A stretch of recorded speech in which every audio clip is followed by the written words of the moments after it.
Chapter 619. In the media, Lu Chaoge was aloof and elegant, just like a goddess in the clouds. While people worshipped her, it also created a sense of unreachable distance. In Jiang Shangxin's eyes, Lu Chaoge was smart, sharp, and cold. She was good at forbearance. Some people described Jiang Zhuliu's father as a scalper and a dog. However, Jiang Shangxin felt that Lu Chaoge's scheming ability and ability to hide her emotions were not inferior to Qiang Longtan's. When she was still a child, she already knew how to deal with the murderer who killed her parents and finally avenge her parents. How much willpower did it take? There was an old saying that went, "Kings don't meet kings." Because of some reason, Jiang Shangxin would more or less see Lu Chaoge as her competitor. However, when she saw Lu Chaoge come out to greet the guests in such a simple home attire, Jiang Shangxin suddenly realized that she might never be able to catch up with Lu Chaoge's footsteps. Some people did it as if it were heavy while others did it as if it were light. Perhaps, in her heart, she had never seen herself as a competitor? It was a fortunate and sad thing. "I'm sorry to disturb you so abruptly," Jiang Shangxin looked at Lu Chaoge and said apologetically.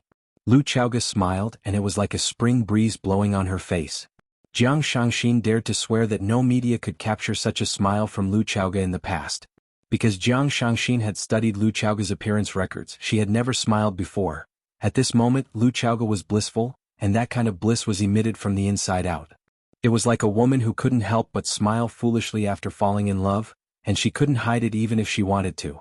Lu Chaoge took the initiative to stretch out his beautiful palm toward Shangxin and said in a gentle voice, "I was supposed to be the one to visit you, but I've been too busy recently. I'm very happy that you're here as a guest." Jiang Shangxin sighed to herself. This woman was indeed a formidable person. When he was in trouble, he came to seek shelter, and even until now he was still living in the underground research institute under her name.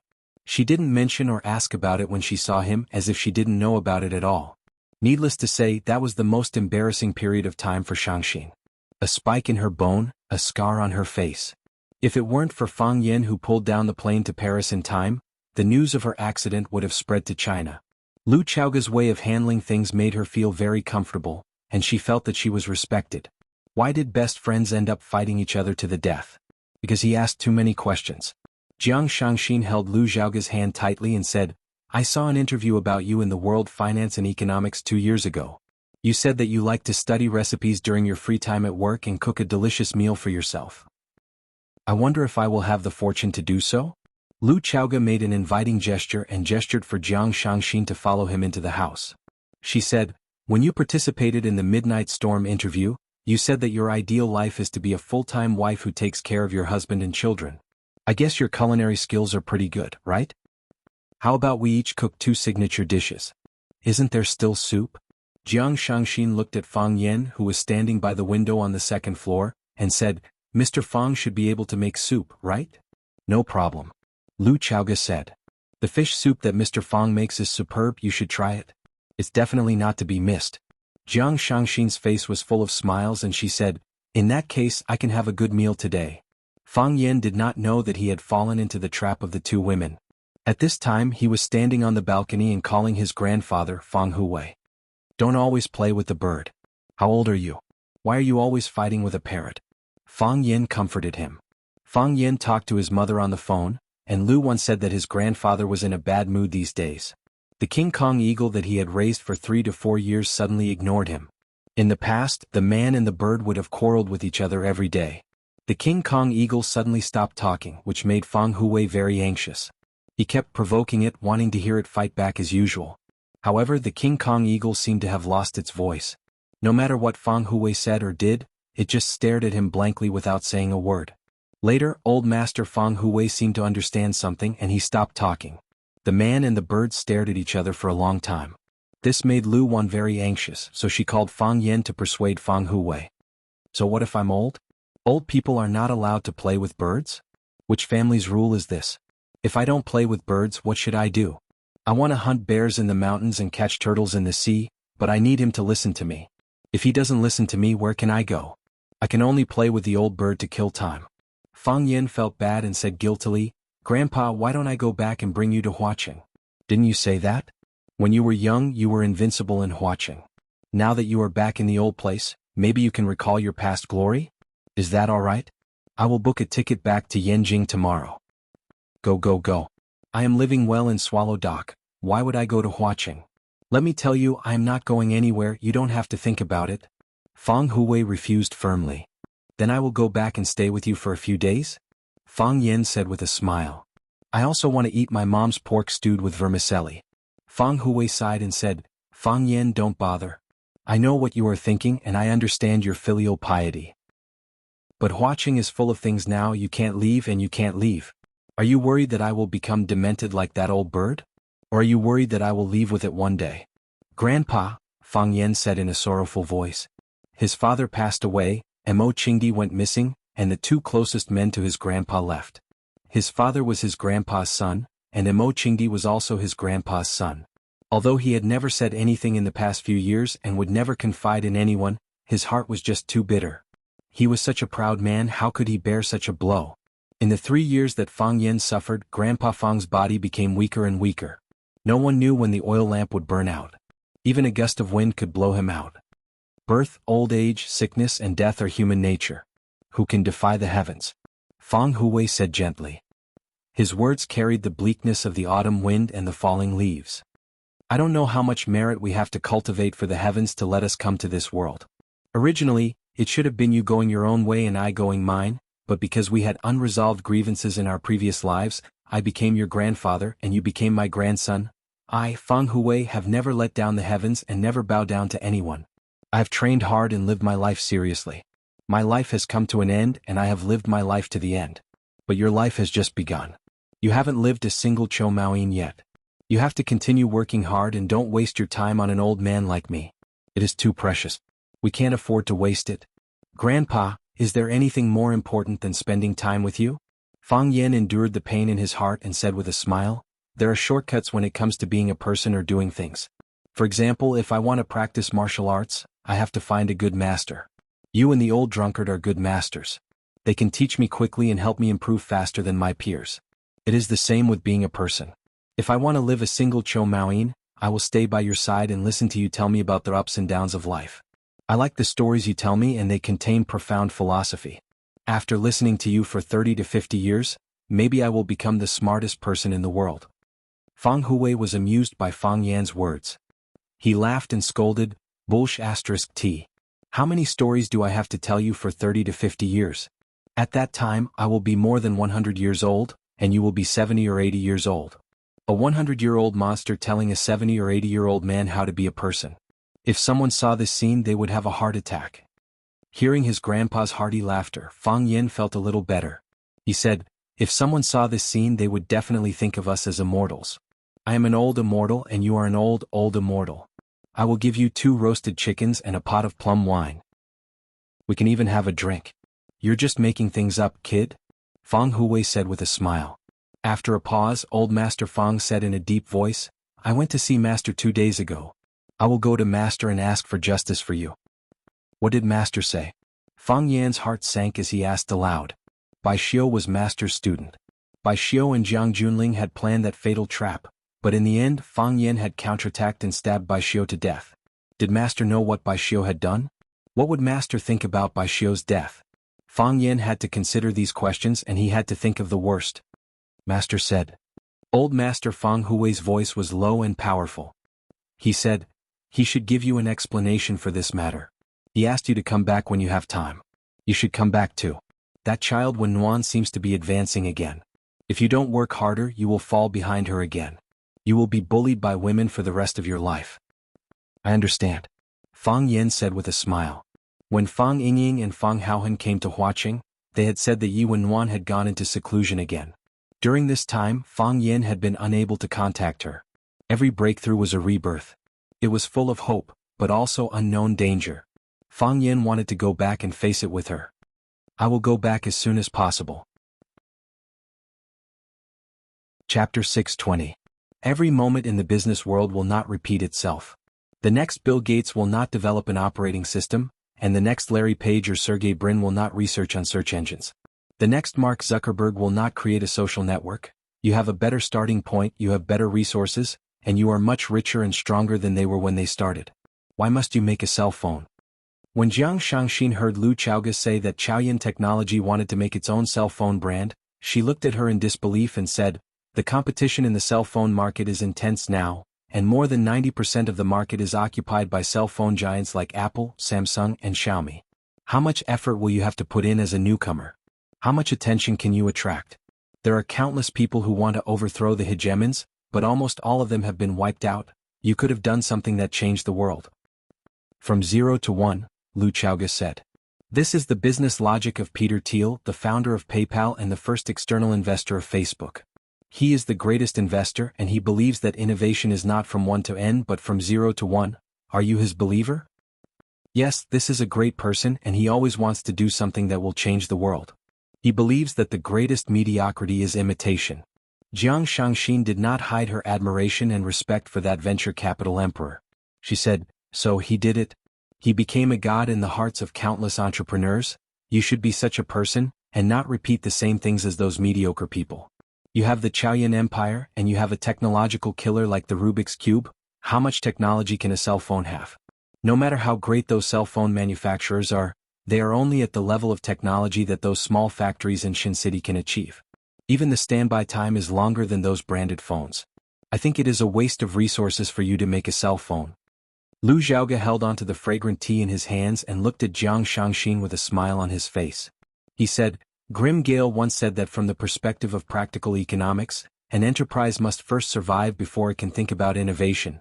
But your business is already doing very well and you don't lack money at all. No, it is not strong enough.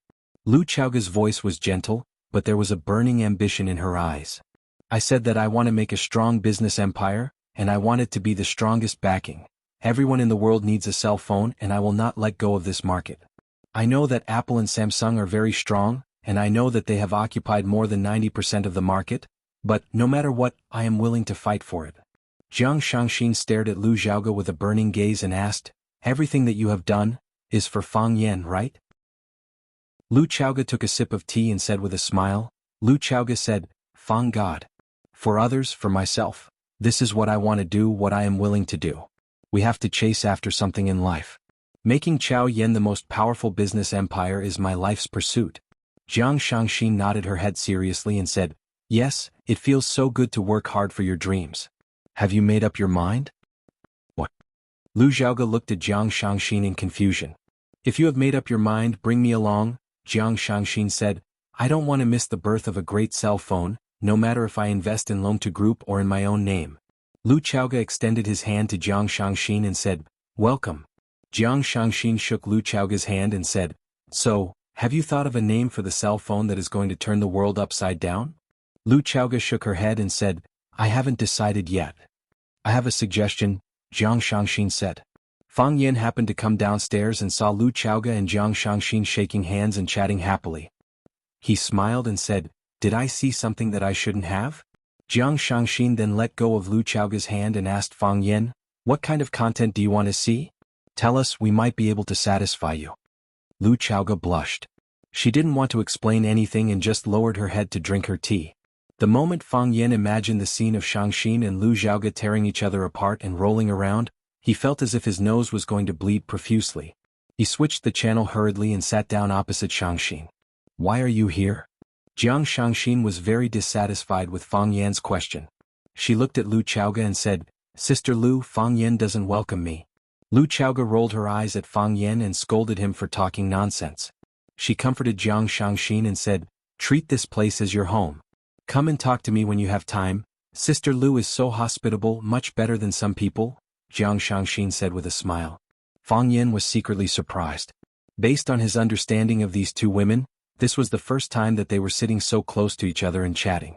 In such a short time, they were already addressing each other as sisters? They didn't like each other in the past. You couldn't wait to fall out with me and I couldn't wait to scratch one of your eyes, okay? Women's feelings were really inexplicable and frivolous.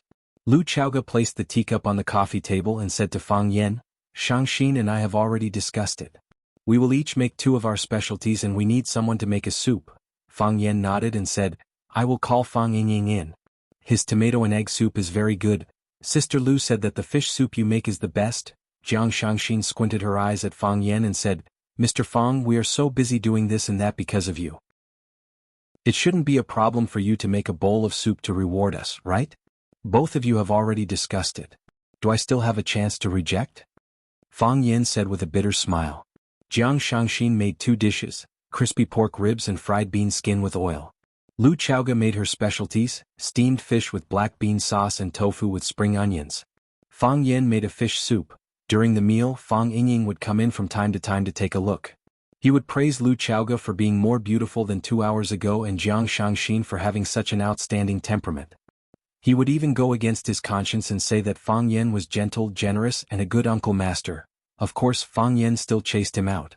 There were a total of 4 dishes and 1 soup. He would only be 80% full even if he ate all of them. If he came in, Qining might also shamelessly follow him in. If the 2 of them were to clean up the place, what would the others eat? After the meal, Lu Chaoga cleared the dishes and Fang Yin accompanied Jiang Shangxin for a walk in the backyard. Jiang Zhuliu's secretary is now my subordinate. With her help, I can quickly understand the internal situation of the Longtu group. I have talked to all the senior management in the group and roped in a group of people. I have also warned and dealt with a group of people. I have already taken a preliminary control of the situation. Now the work of the Longtu group is being carried out in an orderly manner. Jiang Shangxin reported some of the affairs of the group to Fang Yin. However, I am worried about the counterattack of the others. You also know that the Jiang family and the Lan family have just made a large-scale investment in the Longtu group. They still hold a large share of the shares. Although the ratio of the shares held by both of us is the dominant one, if they want to do something, it will still be very disadvantageous to the Longtu group. Fang Yin looked at Jiang Shangxin's thin-side profile. He had pushed this woman to a prominent and dangerous position. She had managed to control such a complicated situation in a short period of time. He had to admit that she was extremely strong in terms of temperament and ability. Given time, she would probably become another all-powerful business leader. You don't have to worry about the Lan family, Fang Yin said. Jiang Shangxin's eyes were filled with joy. She said, "Have you settled the discussion with the Lan family?" Fang Yin shook his head and said, "I have not discussed it with the Lan family." Jiang Shangxin was a little disappointed. However, she did not hide her emotions in front of Fang Yin. She said, "Since the discussion has not been settled, why do you say that I don't have to worry?" "Because I have discussed it with the old master of the Lan family," Fang Yin said with a smile. "When?" Jiang Shangxin smiled again. 3 years ago when you confronted Jiang Junling, the Lan family chose you. However, the Lan family chose Jiang Junling. Left with no choice, the Lan family could only leave the Lan family and become the laughingstock of the entire Huaqing and the circle of young masters. Many people said that he was stupid. For a guy who had just emerged, he did not hesitate to give up his biggest backing. Without the support of the Lan family, would the Lan family still be the Lan family? What right did he have to become one of the 4 talents of Huaqing? It had only been slightly more than 3 years. Everyone already knew about the accuracy of the Lan family's foresight. Those who had mocked the Lan family are probably thinking of ways to get close to him now, right? The fact that the old master of the Lan family could choose to stand on our side is a huge boost to our abilities. The Jiang family can't hold the fort alone. The Longtu group is no longer at risk. I have not met the old master of the Lan family before. Fang Yin said, "However, since we can address him as the old master, it proves that he is a wise old man. If I were him, the best way to get out of this situation now would be to transfer all the shares of the Longtu group that the Lan family holds to the Lan family. In this way, not only will they not lose their face, but they will also be able to preserve their reputation. Most importantly, he has given me a difficult problem that I have to solve." Jiang Shangxin's eyes flickered. She said, "He is a schemer. In this case, are you going to accept the shares of the Lan family?" Chapter 621. If you were me, what would you do? Fang Yin asked. "If you accept it, it will definitely make Lanshan Valley feel disgusted. After all, he was the one who stood on your side from the beginning. If you don't accept it, these shares will fall into the hands of Lanshan Valley, which is no different from still being in the hands of the Lan family. If the Lan family makes use of this to create trouble, it won't be a good thing for Longtu you and me. It's a dilemma." Jiang Shangxin analyzed and said. Fang Yin squinted his eyes and smiled. He said, "Actually, it's not that difficult. You already have an answer in your heart?" "I believe in him," Fang Yin said. "Lanshan Valley is Lanshan Valley. Even if he returns to the Lan family in the future, he will still be Lanshan Valley and my friend." Jiang Shangxin's eyes lit up and she said, "You're not worried at all." "I prefer to turn my worry into confidence in them." Fang Yin smiled and said, "This world is full of darkness, but we still have to choose some people to believe in. What about me? Jiang Shangxin asked. Am I someone you trust? Of course, Fang Yan said. Otherwise, why would I still let you stay in Chaoyan's underground research institute until now? You should know what that place means to me in Chaoyan. It's far more important than me pushing you to the front desk of Longtu Group. I understand. Jiang Shangxin nodded solemnly. Fang Yan, although you never mention it and Lu Chaoga is also unwilling to mention it, no one knows better than me that my life was saved by you. You can't imagine how depressed and desperate I was when I went through all that when Jiang Zhulu bit my finger. Thank you. Fang Yan waved his hand in embarrassment and said, Actually, I wanted to make use of you when I saved you. Of course. In a world like this where everyone is so busy, who would suddenly treat someone so well if they had no desires? Jiang Shangxin said with a smile. Moreover, you won by being honest. I'm really not a good person, Fang Yan said. But I'm not a bad person. You are my benefactor, Jiang Shangxin said. That's enough. Women's understanding of good and bad is very vague. What they care more about is, to her, what kind of person you are. Fang Yan nodded and said, Is there any news about your mother? I'm still waiting, Jiang Shangxin said.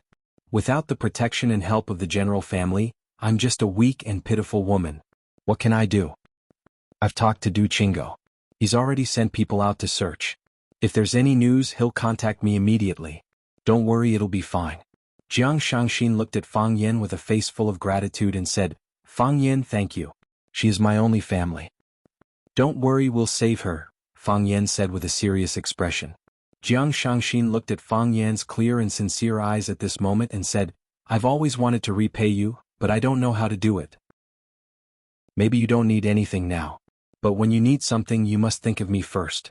Fang Yan smiled, turned around and shouted, Fang Yingying, come out.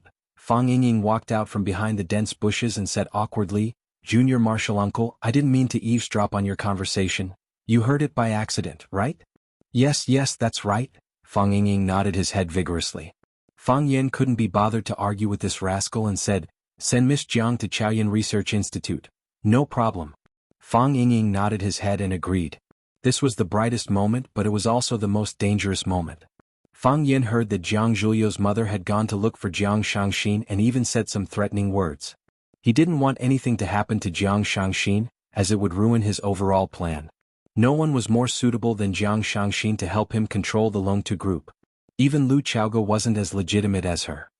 Fang Yan, the fish soup you make is very delicious, Jiang Shangxin said. I'll come and try your cooking when I have time. Just once or twice a year. Fang Yan said, I don't usually cook. Sister Lu said that you cook often. Seeing that Fang Yingying had driven Jiang Shangxin away, Fang Yan returned to the living room and saw that Lu Chaoga was washing the dishes in the kitchen. Fang Yan rolled up his sleeves and said, Let me do it. A woman's hands are delicate, it won't look good if they get hurt by the detergent. Lu Chaoga rejected him and said, I'm wearing gloves, it's fine. You agreed to make a cell phone with her? Fang Yan looked at Lu Chaoga and asked.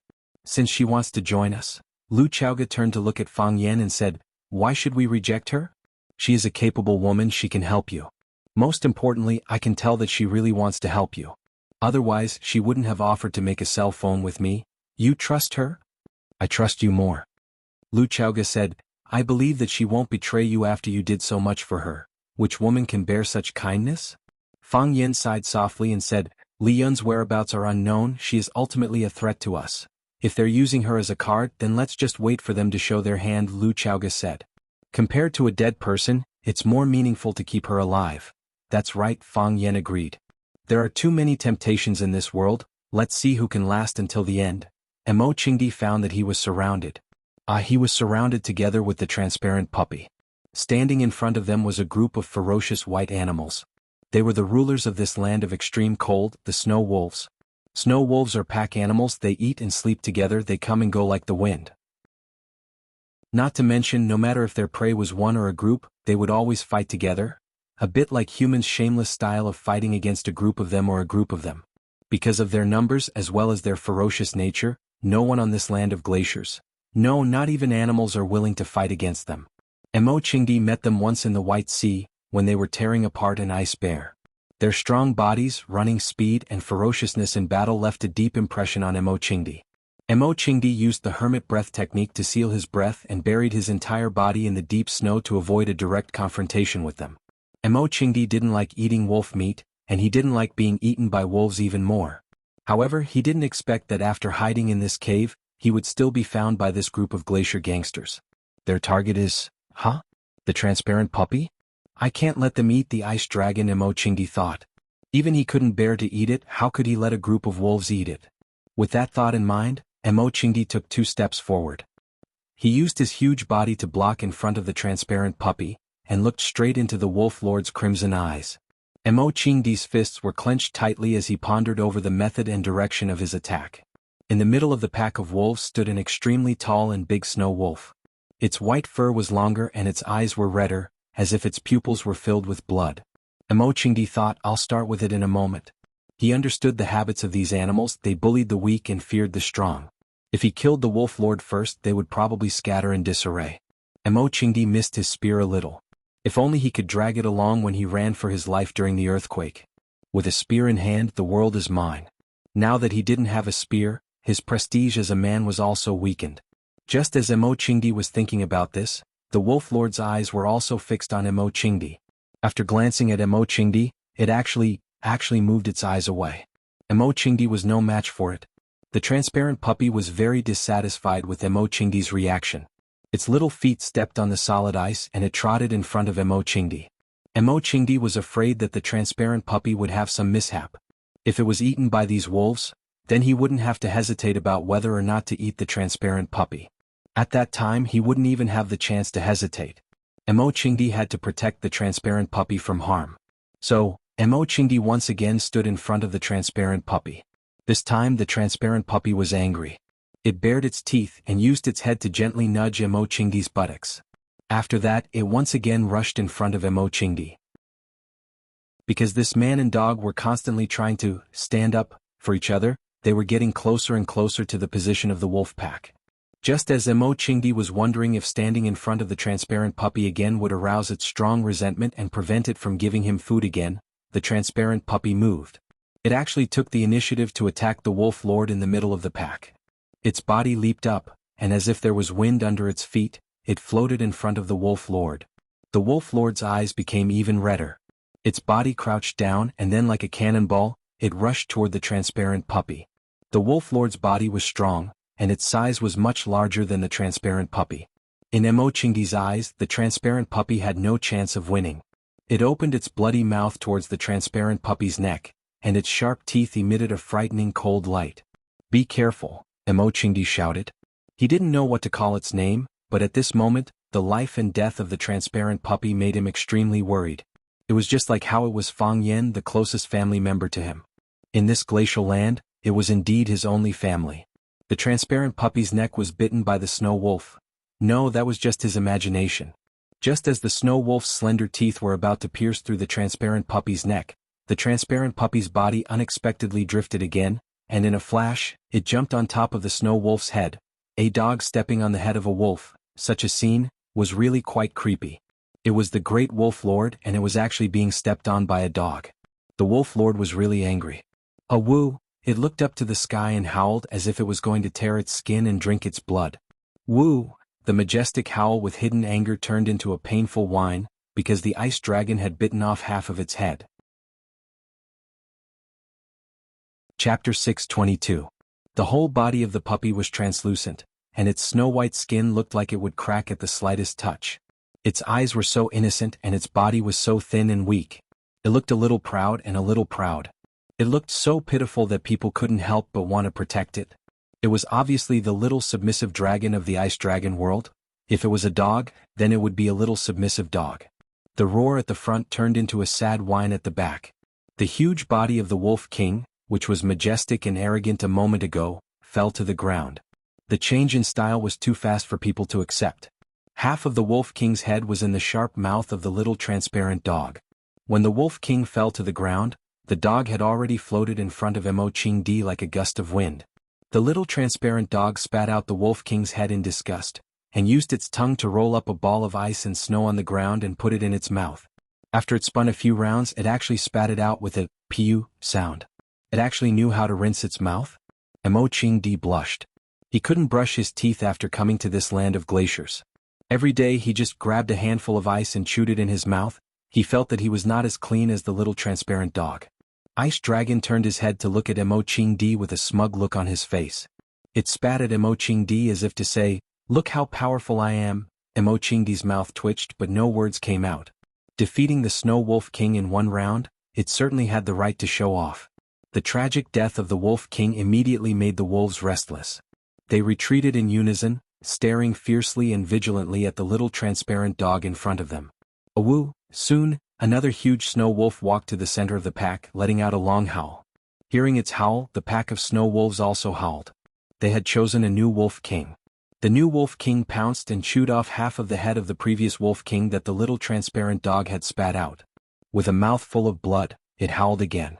Its hind legs were bent, and its body was bent back as if it could pounce on the prey in front of it at any time. At the same time, the other wolves also bent their hind legs to attack.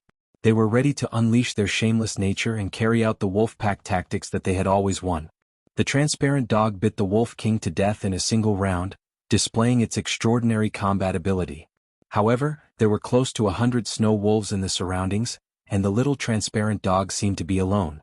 Mo Qingdi clenched his fists and prepared to fight alongside the transparent puppy. The transparent puppy was not afraid at all. Not only did it not retreat, but it also took the initiative to take 2 steps towards the wolves. It opened its mouth and sneezed violently. Hoochie! A gust of wind blew past, but there was no so-called dragon breath. Mo Qingdi was a little disappointed. Was this really an ice dragon? The transparent puppy was obviously a little embarrassed as well. It turned around and glanced at Mo Qingdi again. It opened its mouth and suddenly, a thunderous sound came from its throat. Awoo! The wind howled and snow flew everywhere. His voice was like a great bell resounding through the entire glacier land. Hearing this extremely shocking voice, the Wolf King's eyes were filled with fear, and he couldn't help but take a step back. As the Wolf King retreated, the pack of wolves followed suit. Whoosh! The transparent puppy was impatient, and it took the initiative to pounce on the Wolf King. Its body stretched out like a dragon, and its movements were as fast as lightning. The transparent puppy seemed to have the ability to ride the wind, and its body kept floating in the air. However, every time it fell, it would tear a snow wolf into pieces. The transparent puppy, no, the ice dragon had activated its killing mode. The fresh blood made the snow wolves' eyes even redder, and the transparent puppy's fierceness enraged the wolves. They surrounded the little transparent dog, pouncing forward and launching death charges again and again. Mo Qingdi stood there very leisurely and very dispirited. There was no one else in his eyes, only the ice dragon. The wolves regarded the transparent puppy as their only opponent. As for Mo Qingdi, he was only a companion after the victory. Buying 2 pounds of lean meat, they would also give you a piece of pig's offal. In the eyes of the wolves, after killing the transparent puppy, would they still be afraid that Mo Qingdi would run away? I am the Azure Dragon, the overlord of mankind. Mo Qingdi thought in his heart, feeling wronged. The battle was over very quickly. When the transparent puppy killed the new Wolf King, and tore apart the thick fur and hard flesh of dozens of snow wolves, the pack of snow wolves finally collapsed. The first snow wolf ran away and then more and more wolves left the battle. When the last wounded snow wolf fell to the ground with half of its face bitten off by the transparent puppy, there were no more snow wolves left standing on the ground. The blood of the wolves dyed the glacial ground red, and the corpses of the wolves were scattered everywhere. The transparent puppy stood in the middle of the battlefield with the posture of a god of slaughter. Mo Qingdi sighed softly. This was the demeanor of a divine dragon. The transparent puppy turned its head, and walked step by step to stand in front of Mo Qingdi. Mo Qingdi stared into its eyes and suddenly felt that the transparent puppy was no longer the transparent puppy he knew when he first met it. It had grown up and become a real dragon. Ice Dragon. The transparent puppy stood in front of Mo Qingdi, and looked at him with resentment, and then stretched out its head to rub against Mo Qingdi's thigh. Are you a dragon? Mo Qingdi shouted in his heart. You are the legendary Ice Dragon, a noble creature written in the records of strange creatures. Where is your pride? Where is your dignity? Mo Qingdi was confused in the wind. Blue Sky Club. In a private room that was isolated from the outside world, Fang Yen was performing the tea ceremony with smooth movements. With the rise of his status, the current Fang Yen almost didn't need to make tea himself. No matter which club he went to, there would be a professional tea master standing by his side to serve him. Today, Fang Yen was in a good mood, so he took the job from the tea master, and brewed a pot of good tea himself to share with his friends. Fang Yen brought the transparent glass teacups to Lan Shanggu and Lu Shu, and even gave the tea master next to him a cup. The elegant and beautiful tea master wearing a Chong Sam looked at Fang Yen with excitement and asked, "Sir, did you just use the eye-pointing technique?" Fang Yen smiled and said, "Outside it is called the eye-pointing technique, we call it the Phoenix 3 nods. When you point the water, doesn't it look like the phoenix nodding? Of course, it also looks like a chicken pecking rice, so some people call it the chicken eating rice. 3 points of water, and each one is very particular, the angle, the temperature, and the bearing are all indispensable. I heard that this eye-pointing technique is very difficult to master, I didn't expect to see it today." The tea master held the cup and greedily sniffed the tea, then said, "Let me offer you a cup." Then she drank the tea in one gulp. Fang Yen smiled and took a sip of the tea, then said, "No rush, be careful, it's hot." Lan Shanggu laughed and said, "They say that this is a society that values appearance, but I don't think so. If you are talented, you can still win the affection of beautiful women, right? Hope, don't you think that young Master Fang is very powerful? He's not married yet, do you want me to help you two get together?" The tea master blushed and said coquettishly, "Young master, don't laugh at me. Hope's beauty is ordinary, how can she be a good match for Mr. Fang? He likes tea, you also like tea, you are people of the same mind, how can you say that you are not a good match?" Lan Shanggu said teasingly, "I can see that Hope really likes our young Master Fang. Listen, she only said that her beauty is ordinary, and she is afraid that she is not a good match for Mr. Fang. If she is a good match, she is very willing to be a good match." Zhao Shiji took the initiative to pour tea for the people in front of her, then said, "You guys talk, I'll go out first." After saying that, he hurriedly ran out. Women are the best mediators. After joking around with Zhao Shiji for a while, the atmosphere in the room suddenly became relaxed and cheerful. Lan Shanggu held the tea cup and carefully sipped it, then said, "Young master, I don't know much about tea, but I have drunk countless tea, but I have never drunk this kind of tea. The leaves look ordinary, but the taste of this tea is the best I have ever tasted. It is the best tea I have ever tasted." Fang Yen smiled and said, "This is ambergris, it is not famous in the outside world, but it is a first-class tea. How can such a good tea not be famous?" Lan Shanggu asked strangely. "I will find someone to collect some, and in the future I will specially provide it to the customers of the Blue Mountain Club." Fang Yen shook his head and said, "No need. What? There are only 3 mature dragon trees in the world, one is inside the red wall, the other 2 are in the Taoist temple. Don't even think about the one inside the red wall, there are countless eyes watching it. Not enough. As for the 2 in the Taoist temple, don't even think about it. If anyone dares to touch their dragon tree, those old Taoist priests will fight them to the death. Maybe before you even touch the dragon tree, you will be thrown into the deep valley." "It really is the best in the world," Lan Shanggu sighed and said, "Unfortunately, I don't have the luck to see it. I have never seen a dragon tree before, I only stole a little bit of ambergris tea from the Taoist priests. I thought you might not have seen it, so I brought it out for you to try. Isn't this harming people?" Lan Shanggu smiled bitterly and said, "After drinking this ambergris tea, how can other tea be tasted? If I knew this would happen, I wouldn't have drunk it and just drank my big leaf tea. There is no difference if there is no comparison after all." Fang Yen smiled and said, "If you really like it, I will think of a way to get more for you." No, Lan Shanggu hurriedly waved his hand. "This thing is addictive. The more I drink, the more I get addicted. If I get addicted and young Master Fang suddenly stops giving it to me, then wouldn't my life be worse than death? That's why I don't want something that I can't handle. Young Master Fang, don't you think this makes sense?" Chapter 623. Lan Shanggu wasn't talking about the tea, he was talking about the person. Or rather, he was talking about the shares of Longtu Group that old Master Lan gave him. Just like the Dragon Birth tea, it was a good thing, but not everyone had the fortune to enjoy it. Old Master Lan knew that Fang Yen was very powerful in Huaqing now. If Fang Yen was determined to kick them out, it would be almost impossible for the Lan family to keep their shares of Longtu Group. So, old Master Lan did him a favor and directly transferred the shares to Lan Shanggu. "Didn't you call Fang Yen your brother? Then let's see if you can keep this share." After Lan Shanggu received this share, it was like he had received a hot potato. He couldn't throw it on the ground because it would break into pieces. But he couldn't just open his mouth and swallow it. That would burn his mouth and even hurt his lungs. The most important thing in this matter was Fang Yan's attitude. But he couldn't directly ask Fang Yan's attitude. If that was the case, wouldn't he be treating Fang Yan as a narrow-minded person? Using tea to judge people, using tea to explain things. It was a good move that was logical and logical. Hearing Lan Shanggu's words, Lu Shu couldn't help but laugh and said, Lan Shanggu, keep your wretched thoughts to yourself. Didn't you just want to ask young master if you can swallow the big piece of meat that Lan family gave you? If you have something to say, just say it. Is there a need to be so secretive? Lan Shanggu laughed and said to the willow tree, Brother Lu Shu is indeed a straightforward person, saying whatever comes to your mind. I was indeed asking to be humiliated by playing these little tricks in front of the young master. No wonder even Brother Lu Shu couldn't stand it anymore. Since Lu Shu and Lan Shanggu had spoken openly, then Fang Yen had to give a direct answer. Fang Yen looked at Lan Shanggu and asked with a smile, What are you worried about? The smile on Lan Shanggu's face froze. I'm sorry, young master, I made things complicated. I understand your character, but this is still my fault. There's nothing wrong with it, Fang Yen said with a smile. The portion that you obtained originally belonged to the Lan clan. Whether the Lan clan gives it to you or to others, that's their freedom. We are merchants, not enemies. Since they've given it to you, we're Longtu Group's business partners.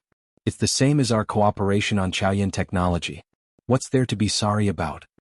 Young master, I am worried that you will misunderstand my relationship with the Lan clan, Lan Shanggu said honestly. After all, this was a bomb. It was better to take the initiative to explain it to Fang Yen. How can blood ties be severed so easily? Do you think that you and the Lan clan are no longer related to each other in my eyes now that you and the Lan clan have separated? Fang Yen narrowed his eyes as he sized up Lan Gulu.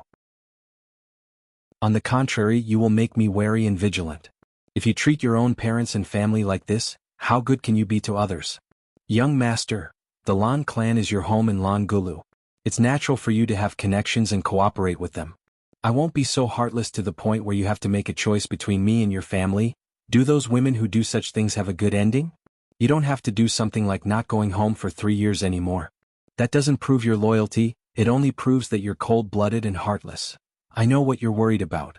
Your worries are unnecessary. Since the Lan clan's old man has transferred that portion of the shares to your name, then you should accept it properly. I'm happy to see you accept it, and I also want to congratulate you. Young master, I was wrong, Lan Shanggu apologized sincerely. I've underestimated you. You're more forgiving than I thought. It's not my money, why should I be forgiving? Fang Yen said with a smile. Lu Shu's eyes sparkled. He looked at Lan Shanggu and said, Congratulations, you've inexplicably gained such a large sum of money. Lan Shanggu glanced at Fang Yen and said to Lu Shu, Brother Lu, are you interested in playing with young master in the energy industry? Lu Shu instantly understood what Lan Shanggu meant. He smiled and said, Of course I'm interested. Unfortunately, I don't have the chance to enter. Lan Shanggu smiled and said, I got those shares for free anyway. Why don't we split them in half? Lan Shanggu received Fang Yan's forgiveness and immediately helped him win people's hearts. Now, Fang Yan owned more than half of Longtu Group's shares and controlled the management of Longtu Group. Lan Shanggu received the Lan clan's gift and became Fang Yan's partner again. Only Lu Shu was an outsider. Longtu Group had nothing to do with Lu Shu. Lan Shanggu gave half of his shares to Lu Shu to thank Fang Yan and also to help Fang Yan rope in Lu Shu and the Lu clan behind Lu Shu. If Lu Shu accepted Lan Shanggu's proposal, then the three parties would once again be tied together by benefits. Did he have a reason to reject? I'm more than happy to accept something that doesn't require money. Even brothers should settle accounts clearly. I'll still accept the money, but I'll pay you according to the price when the Lan clan bought the shares. How about it? You've gotten a great deal, right? For the willow tree, it was indeed a great bargain. First, the Lu clan finally had the opportunity to enter the energy industry. Everyone knew the future development trend of the energy industry and the market potential of the energy industry in the future. The earlier they entered, the earlier they would have the right to speak in the future world. If it wasn't for the energy industry, the Lu clan wouldn't have made such a risky move with Lu Chaoga's aunt. How would Lu Shu fall into Fang Yan's hands and be injured to this extent? Second, he and Lan Shanggu could be more closely tied to Fang Yan's warship. Advancing and retreating together, sharing benefits. The two largest energy industries in Huaqing were Chaoyan Technology and Longtu Group. The big brother and the second brother were natural enemies. Previously, the two companies were indeed at loggerheads. But now, both Chaoyan Technology and Longtu Group had almost fallen into Fang Yan's hands. That was to say, Fang Yan had almost monopolized the energy industry in Huaqing. In this case, anyone who wanted to enter the game in the future would have to greet Fang Yan or get his approval and blessings. If these two companies could work together, then the influence they could bring would be national or even world-class. No energy company or organization could ignore their existence. At that time, Fang Yen would become the world's most famous energy king. Who wouldn't want to have a relationship with such a person? Lu Shu raised the teacup in front of him and solemnly toasted Lan Shangu. Lan Shangu laughed and said, "It's rare to see brother Lu Shu not being hostile toward me." At this moment, Fang Yen suddenly made a shushing gesture. Lan Shangu and Lu Shu thought that Fang Yen had discovered something, so they hurriedly listened. There was the noise of laughter outside, the sound of wine glasses clinking, and the tinkling of a zither. The sound of the zither was clear and sharp, but intermittent. It floated beyond the ninth heaven, faintly discernible and faintly discernible. It hit your heart hard, making you feel pain. Just when you were waiting for its second attack and prepared to be attacked again, it suddenly disappeared with a whoosh. It made people feel empty in their hearts. This was an unfinished song, youth. This was a story without an ending. This was a brushing shoulder in the crowd. This was a look of deep love when you were sheltering from the rain under the eaves. It was unknown and it was fruitless. It was regret and it was a lament. In an instant, Fang Yan's thoughts changed. He didn't know where his spirit and soul had flown to. Fang Yan was shocked when he came to his senses. He was a martial artist, a person with a firm mind. He had the protection of the heart of Tai Chi, so the decadent music outside had no effect on him. But why did this music remind him of so many things? Why did it make him lose his mind? At that moment, if someone attacked him, he might not be able to keep his life. Fang Yan looked at Lan Shangu and Lu Shu and found that they also had dull expressions. They were obviously immersed in their own memories of the past. Their willpower wasn't as strong as him, so it was even more difficult for them to get out of this music. This was a magical music that could confuse people's minds. When the music entered the ears, the entire world around them disappeared. When the music ended, they returned to this noisy and chaotic world. Lan Shangu's face was full of fascination. He said, "Who played this song? It's really rare to hear it in this world. I'm not afraid to say it out loud, but just now, I suddenly remembered my first love in middle school. Although I have long forgotten her name. I thought I had long forgotten about this person. It turns out that some things have always been hidden in the bottom of my heart." Lu Shu also remembered many old memories, but his personality was gloomy now and he didn't like to talk much. "I don't know who played this song," Lu Shu said. "Such a wonderful person, no matter what, we should make friends with her." Lan Shangu nodded and said, "I really don't know when the Blue Mountain Club recruited such a brilliant musician. Wait a moment, I'll find someone to ask." "No need," Fang Yan said. Lan Shangu and Lu Shu looked at Fang Yan curiously. Lan Shangu asked, "Master, you're not interested in her?" "I already know who it is." Fang Yan said, "Only her music can make people's souls leave their bodies and become intoxicated. I can hear the celestial music, but I can't see the celestial being." Chapter 624. Young Master Fang already knows who the immortal is before meeting her? Lan Shangu said with a smile, "Since she's an old friend, then all the more reason to invite her over. Are you afraid that Lu Shu and I will steal your limelight? You don't have to worry about this. Lu Shu and I are indeed a bit more handsome than you, but as long as it's a woman that young Master Fang values, even if we admire her, we definitely won't pursue her. Of course, if that immortal accidentally takes a fancy to us and takes the initiative to launch a fierce attack on us, at that time, young Master Fang mustn't break us up because of jealousy." Fang Yan knew that Lan Shangu was joking with him, using such a casual way to get closer to him. This was a man with a high EQ. With him joking around, it made people feel much more relaxed.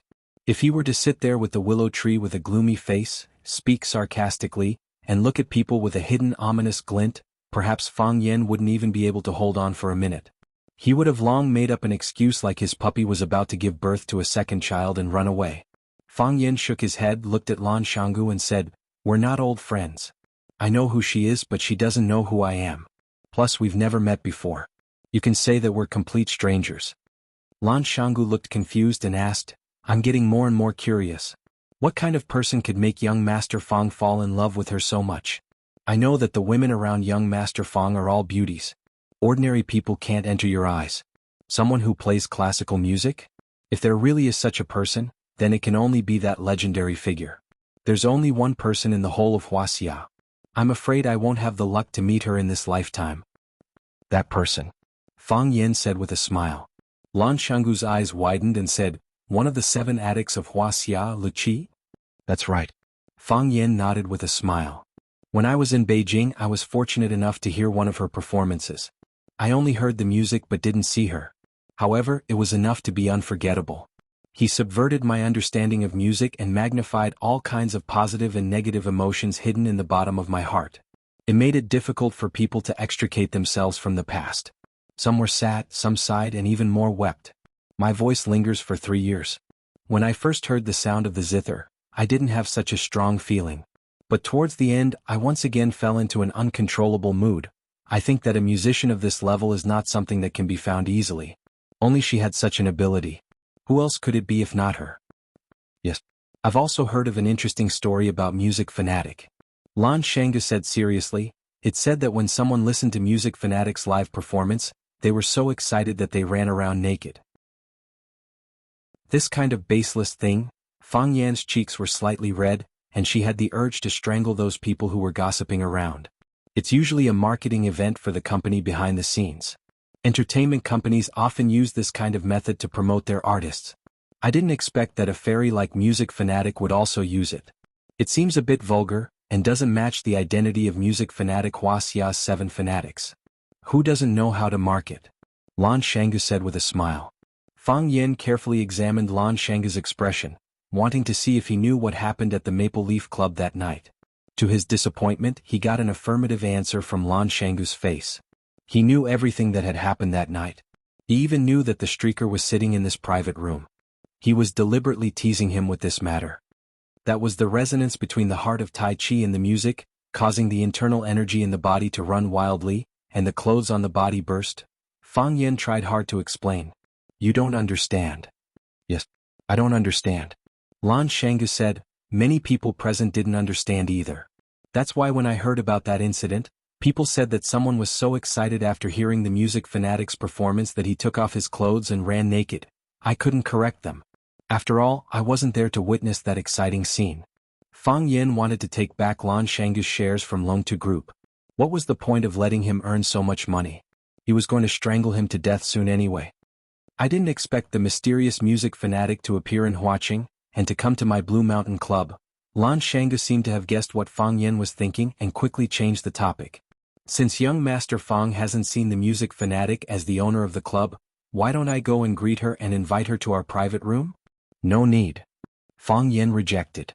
I heard that the music fanatic likes silence and doesn't usually talk to strangers. She doesn't even meet the guests when she's performing. Why should we force her? Lan Shanga gave a thumbs up to Fang Yan and said, young Master Fang Yan is also a refined scholar. No wonder your heart of Tai Chi could resonate with the music fanatic's music. I'm afraid that you won't be able to invite her even if you go. That would be embarrassing, Fang Yan said. While Fang Yan and Lan Shanga were joking, Lu Shu sat at the side and drank his tea in silence.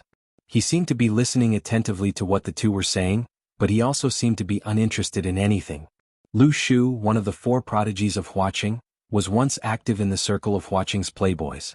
Ever since he was disfigured in that accident, his personality had changed drastically. He was now like an eccentric monster. That's right, someone had already given him a new nickname, Wolf Head. After 3 steeps of the ambergris, just as Fang Yan was about to get up and leave, there was a commotion outside the private room. Who was the one playing the piano just now? Come out and let me see. Come out, we'll be greatly rewarded. I hope it's a beauty. If it's an old lady, it'll ruin our mood. Fang Yan's expression was slightly angry, but he didn't say anything in the end. Although he had never met Li Qi before because of these 2 songs and the telepathic resonance between them, he had already regarded Li Qi as a close friend in his heart. He didn't want Li Qi to encounter any injustice. The people outside were obviously here for Li Qi. They could also hear the beauty of the piano sound, so now they wanted to see who the person playing the piano was. Lan Shanga had been paying attention to Fang Yan's words and actions. Seeing Fang Yan's unhappy expression, he smiled and said, in the few years that eldest young master wasn't here, some kids appeared in Huaqing. These young people rely on the fact that their families are rich to be arrogant and domineering. They often do things that are out of line. They probably think that Mr. Lu Qi's piano sound is beautiful, so they couldn't help but come and say hello to her. Fang Yan nodded and said, I hope they won't make things difficult for Lu Qi. People who are dedicated to their work are worthy of admiration, especially those who are devoted to music. Don't worry, Lan Shanga said with a smile. This is my turf. I'm sure they will give me some face. As soon as Lan Shangu finished speaking, the noise outside became louder and louder. Are the people inside all dead? Open the door, we're going in. Are you going to open the door or not? If you don't open the door, I'm going to smash the door. Do you know what this place is? This is the Lan family's turf. I'm telling you, if you don't open the door, you'll never be able to leave the Blue Mountain Club. The voices outside traveled into the private room. Fang Yin looked at Lan Shangu with a smile. Lan Shangu's face was so gloomy that water was about to come out. He had just bragged to Fang Yin that the young people outside would more or less give him some face, and now they were yelling that they would smash the door and make it impossible for them to leave the Blue Mountain Club. He felt his old face burning with pain. He had been slapped dozens of times by the kids outside. I'll go out and take a look, Lan Shangu said in a low voice. Fang Yin nodded and said, I'm going home to sleep as well. Let's go out and see what's going on. Since Fang Yin said to go, Lu Shu naturally followed. They walked out of the private room, passed through an alley, and saw a group of young people in luxurious clothes standing in a small courtyard. There were both men and women, and they all looked very young. Because they had too much to drink, their standing posture was crooked. There was even a young couple who leaned against a pillar and kissed as if there was no one else around. At the door of a room there were a few young people holding wine bottles. They were cursing and swearing, saying some unbearable things. There were also two young people who were a little impatient and directly ran over to knock on the wooden door of the private room. If they couldn't open the door, they kicked it with their feet. The sound of banging was endless. The wooden door creaked. If it wasn't for the fact that the wooden door was sturdy, it would have been broken by these people. A bunch of scum, Fang Yin said coldly. Seeing that Fang Yin was angry, Lan Shangu's heart sank. He strode towards the scene of the accident and shouted, all of you stop. Lan Shangu was tall and had a strong aura. His voice was like thunder, giving people a great deterrent. There was a moment of silence. However, when those young people saw that Lan Shangu was just a big guy they weren't familiar with, they started laughing again. Damn, who is that big guy? Where did this mad dog come from? How is this a mad dog? It's clearly a big black bear. Haha, I know him. He's the idiot who proposed to split from the Lan family. Lan Tingyue, your idiot big brother is here. Lan Tingyue stood at the door, staring fiercely at Lan Shangu who was walking towards him. Chapter 625. The old hatred had yet to be resolved, and now there was a new one. Lan Tingyue hated Lan Mountain Valley. This hatred stemmed from the excellence of Lan Mountain Valley in the past and the jealousy in his bones. However, he didn't expect that 3 years ago he would make a mistake and cause his own death.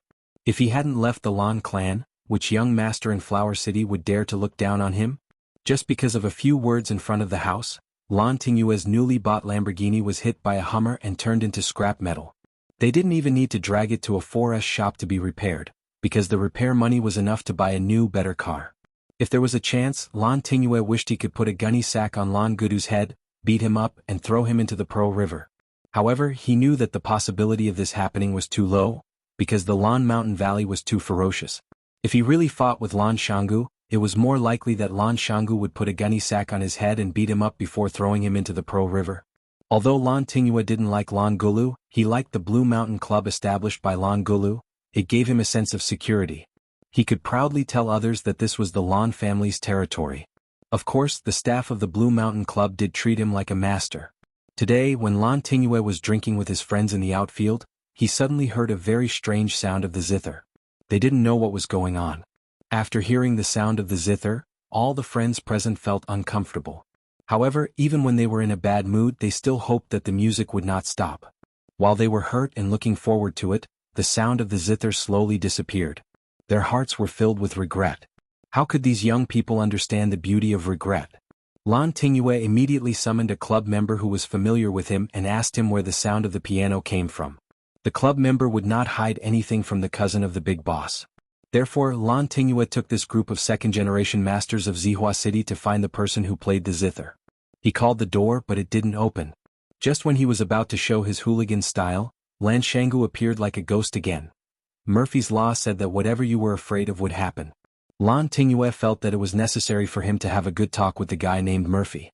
Lan Shangu walked in front of Lan Tingyue and stood still, staring into his eyes coldly. Lan Tingyue was a little guilty, but he was more angry. He felt that Lan Shangu was humiliating him. He was using his aura to oppress him. Lan Shangu did not speak, neither did Lan Tingyue. Lan Tingyue stubbornly looked at Lan Shangu. He wanted to use practical actions to prove to Lan Shangu and the surrounding companions, I, Lan Tingyue, am also a man of iron blood. Let's go back, Lan Shangu said. Lan Tingyue straightened his neck and said, Why? Because I want you to go back, said Lan Shangu. I'm not going back. Lan Tingyue sneered. Who do you think you are? What right do you have to control me? My dad doesn't even care about me. Who do you think you are? You have already left the Lan clan. You are nothing after leaving the Lan clan. What are you looking at? Do you have the ability to hit me? Bah! Lan Shangu slapped him. This slap was extremely sudden, fast and ruthless. Lan Tingyue couldn't react in time, and the right side of his face was hit. His feet kept retreating, and if it weren't for someone behind him, he would have fallen to the ground. Lan Tingyue covered his face and wanted to curse back, but Lan Shangu had already rushed over and kicked him. Clang! Lan Shangu's stomach was kicked. His body couldn't support it anymore, and he rolled to the ground with a companion who was behind him. Their bodies collided. Lan Tingyue's head hit the hard stone steps. His forehead broke a piece of flesh and blood seeped out. The companion behind him was even worse off. Half of his waist was hit by the stone steps, and he felt like his body was going to break in half. Lan Tingyue only felt dizzy, and his eyes stared at Lan Shangu timidly, afraid that he would go crazy and charge at him again. You dare to hurt people for no reason? A middle-aged man with amber tortoiseshell glasses on his nose stared at Lan Shangu with unfriendly eyes. Tortoiseshell was highly toxic and couldn't be eaten, but it could be used as medicine. Its effect of clearing heat and detoxifying was comparable to that of rhinoceros horn. It was an expensive traditional Chinese medicine that had the miraculous effect of clearing heat, detoxifying poison, calming convulsions and lowering blood pressure. Tortoiseshell glasses could relieve eye fatigue and keep one's brain cool and clear at all times. Of course, these glasses were also extremely expensive and hard to find. The middle-aged man pointed at Lan Tingyue and said, This is my brother. No one has ever dared to hurt my brother. Lan Shangu squinted his eyes and sized up the middle-aged man and said, You don't look familiar, are you from outside? Magic City's Qinjinghua. Qinjinghua? Lan Shangu thought about it seriously. He actually knew such a person. He said, Qindu Real Estate's Qin family? Who is Qin Shuer to you? That's right. Qin Shuer is my father. So you're the son of Magic City's real estate tycoon. No wonder you dare to come to our Huaqing to stand up for others? Lan Shangu laughed and said, I did hit him. What can you do to me? Lan Shangu, I know you. You used to be one of Huaqing's 4 prodigies and you swaggered around for a while. Later on, Huaqing's 4 prodigies became Huaqing's 4 unlucky. That Lu Shu was disfigured and he wore a wolf mask all day like a beast. He was neither human nor ghost and lived worse than a dog. And that Jiang Zhulu was an idiot. Not only was his reputation ruined by the police, but he was also accused of poisoning his own father. And you're Lan Shangu, you've become the laughing stock of the entire circle. You didn't hold on to such a big tree like the Lan family, and actually made such a stupid decision to split from the family. What happened in the end? From then on, he disappeared from the upper-class circle of Huaqing. The spokesperson of the Lan family also became Lan Shonua, except for the elusive Mei. The once dazzling 4 prodigies of Huaqing were either disfigured, imprisoned or in decline. Lan Shangu, if I were you, I'd have killed myself long ago. How could you still have the face to appear in front of others? That's right, I've never seen such an idiot. Lan Shangu, who's your new master? When are you going to let him come out for everyone to see?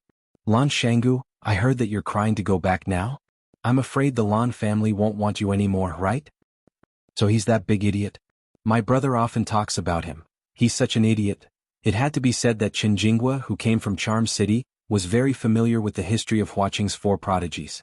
After his analysis, the onlookers all expressed that the 4 prodigies of Huaqing didn't have a happy ending.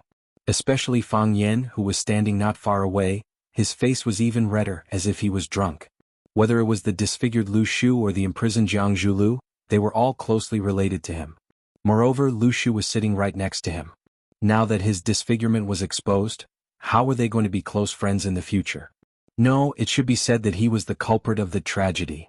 Although in teacher Fang Hua's heart, he only did what every good person would do, punish the bad people on behalf of the moon. Even Lan Shangu, who hadn't appeared in public for 3 years, couldn't get away from him. Fang Yan's 3 years of mourning were the most difficult 3 years for Chaoyan technology. It was also the most painful 3 years for Lan Shangu. Lan Shanggu and Jiang Zhulu were partners of Chaoyan technology, and Lu Shu was backed by the Lu family. No matter whether his choice was right or wrong, he had the power of the Lu family to rely on. No one could really do anything to him. Lan Shanggu was an unlucky guy. He had just separated from the Lan family because of Fang Yen, and then something happened to Fang Yixing. Fang Yen disappeared for 3 years. At that time, all kinds of hostile forces appeared, and even the mockery within the Lan family gradually rose. In a situation where the situation was not in his favor, Lan Shanggu could only hide his head and live, lest he became a target of others. 3 years could change a lot of people and things. Many people thought that Lan Shanggu's disappearance was because he stood on the wrong side, and that he was abandoned by the Lan family. But they didn't know how much benefit Lan Shanggu had gained from standing on the wrong side. It was also because of Lan Shanggu's 3 years of silence that the young people who had just emerged in Huaqing didn't really care about him. Even some of the young people who couldn't be compared to the 4 prodigies in the past began to order him around in front of him, very arrogant. Qin Jinghua came from Shanghai and his background was extraordinary. He and Lan Tingyue got to know each other overseas, and after he came back they visited each other more frequently. Lan Tingyue was embarrassed to say that he was hit by Lan Shanggu's car in order to save face, but he was beaten up by his cousin in front of so many friends. This was really embarrassing. Qin Jinghua wanted to stand up for his brother, so he naturally had to step on Lan Shanggu. After hearing Qin Jinghua's words, Lan Shanggu laughed out loud. He pointed at the willow tree on the wheelchair in the shadow and said, "That person is the one you said is neither human nor ghost, one of the 4 unlucky spirits of Flower City, Willow Tree?" Lu Shu snorted coldly, very dissatisfied with Lan Shanggu's introduction. However, he stared at Qin Jinghua fiercely, like an animal that had been completely provoked. He could despise and even insult himself, but he wouldn't allow others to despise and insult him. Lan Shanggu pointed at Fang Yen who was standing beside Lu Shu and said, "That person. His name is Fang Yen. In the past you didn't know his name, but it's okay, he was originally a very low-key person. But from tonight onwards, the entire Huaqing will know of his existence." Lan Shanggu's smile was sinister and his voice was cold as he said, "Remember, his name is Fang Yen. I'm Lan Shanggu, that cripple is Lu Shu. Tonight we'll do something exciting for everyone." Chapter 626. Something hot-blooded and exciting? What hot-blooded and exciting? When they heard Lan Shanggu say that he, Fang Yen, and Lu Shu were going to do something hot-blooded and exciting tonight, everyone had a bad feeling. Lan Shanggu's expression was so flamboyant, even a little arrogant. This was very different from his previous low-profile and forbearing personality. His tone was so calm and natural, with a sense of pride and confidence that he was in control of the whole situation. Until now, some people remembered that the Blue Mountain Club was under Lan Shanggu's name. He was the leader of this land, the king of everyone. If he wanted to make people unhappy, it wasn't a difficult thing to do. Lu Shu had been sitting there with an indifferent expression all this while. Even when others scolded him for being a disfigured monster wearing a wolf mask, or even a beast that was neither human nor ghost and lived worse than a dog, other than his pupils constricting slightly and the red blood vessels in the whites of his eyes becoming redder, he did not show any extreme reaction. He was like a bystander, a witness. Everything that happened today had nothing to do with him. But now Lu Shu had the desire to speak. "Lan Shanggu?" His voice still carried a strong sense of mockery, as if he didn't like anyone or anything. He's not willing to be lonely. He wants to prove to Flower City that he's back, that he's the final victor. This person's personality has always been so radical. Fang Yan's sharp eyes looked at Lan Shanggu who was standing in the middle of the crowd, but the smile on his face was somewhat calm. He didn't seem to care about what Lan Shanggu was about to do, and he didn't care about the results. "Originally, I thought that we could wait a little longer, at least until the Longtu group becomes a whole in our hands, until we put all the meat on our plates, until we eat the roasted duck into our stomachs." Fang Yan replied softly, "But since Lan Shanggu feels that today is the best time, and this is the best place, then let him stand up and make a declaration. Let him tell everyone in Flower City that we're back." It was also to let those enemies, detractors, belittling people and neutral onlookers understand this matter. We are the final victors and we will soon rule over Flower City. Lu Shu looked at the side of Fang Yan's face in astonishment. This was a gentle man, a refined man, a man who would not say such arrogant words as "I am the only one in the world," even when he was using violence. He had never heard Fang Yan say something like that, saying that they were the final victors and that they were going to dominate Flower City. Needless to say, this kind of feeling was really quite exciting. Do you think it's strange? Fang Yin asked with a smile. There were a few accidents. The willow tree said, this has always been your goal, it was an in on your way. You have been working hard towards this goal, but you have never said that you didn't want to become the ruler of this city. Fang Yin grinned and said, I've never thought about becoming the ruler of this flower city. What I've obtained today isn't the goal I've been working so hard for. I'm not afraid of you laughing at me for saying this. When I returned to Swallow Dock 3 years ago, I even wanted to go back to Flower City after the new year and quit my job as a teacher at Rosefinch Secondary. I wanted to go back and be with a very barbaric but also very beautiful girl. In the morning, I accompanied her to practice martial arts on the Green Mountain 1-foot platform. In the evening, I accompanied her to watch the sunset by Stone River. At night, I took her for a walk in the alleys of the village. I fed the cats and dogs. Whenever I had the chance, I would secretly touch her little hand. She dedicated her life to martial arts, so I wanted to dedicate my life to her in martial arts. I wanted to see what the human limit was, and how far the heart of Taiji could go. I wanted to cure Grandpa's leg, I wanted to avenge the old drunkard. Fang Yin turned to look at the willow tree and said, Look, which one of these things isn't important? Which one of them isn't more important than becoming the ruler of this flower city? It's too important, 100 times more important than me standing here today. However, God wasn't satisfied. He felt that this game was too monotonous and boring, so he kept adding plot twists and turns. In the end, he turned me into such a... Fang Yin hesitated for a while, then finally used a more appropriate word to describe himself. A yuppie. If given a choice, who would be willing to compete with others in shamelessness and shamelessness? Fang Yin looked at the willow tree and asked, Did you remember everything I said?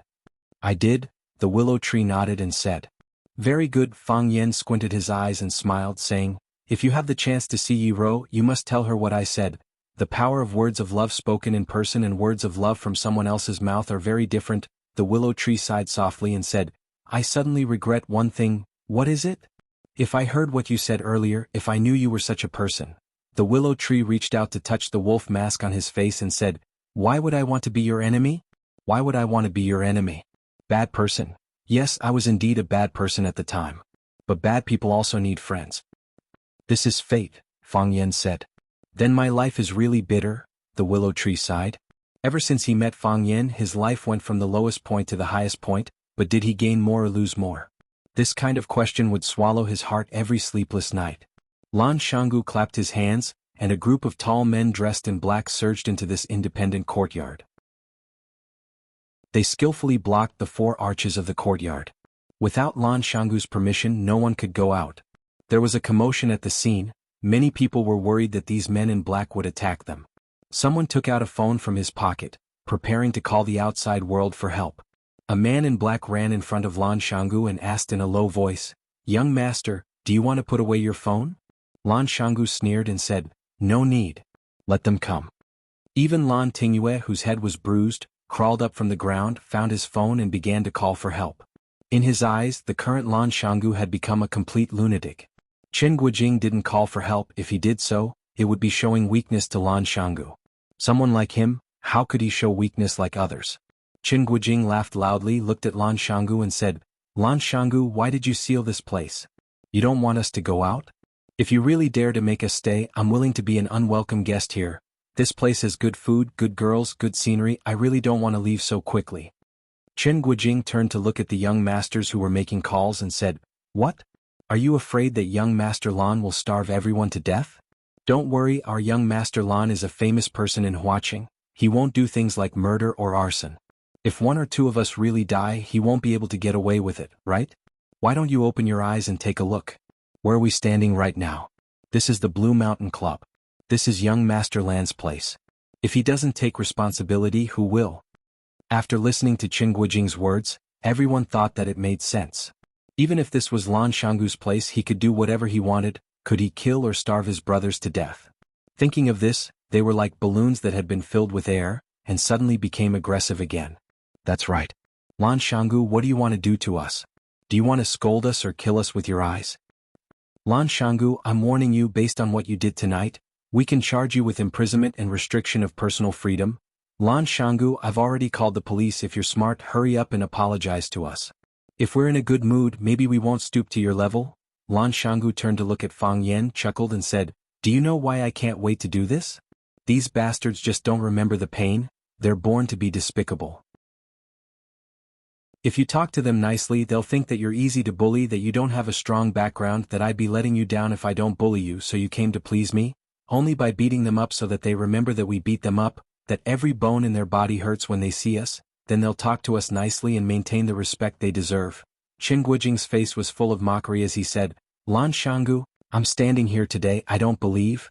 What can you do to me tonight?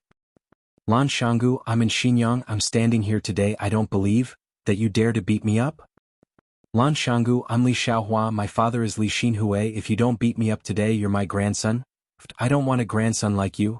More and more people stood up. They were all young people and they all thought they were respectable young people. They were surrounded by Lan Shanggu, bullied by Lan Shanggu, and this stimulated their arrogance and courage. They were prepared to fight to the death with Lan Shanggu. Lan Shanggu didn't disappoint them. He waved his hand, smiled and said, don't beat them to death. Thus, the surrounding men in black held wooden sticks in their hands and started to beat the heads of the young masters in the courtyard.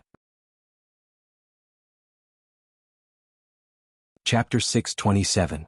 Lan Shanggu said don't kill, which meant that he was willing to bear all the consequences other than killing people. Since they got the authorization from the big boss, how could the tall and strong men in black not use all their strength?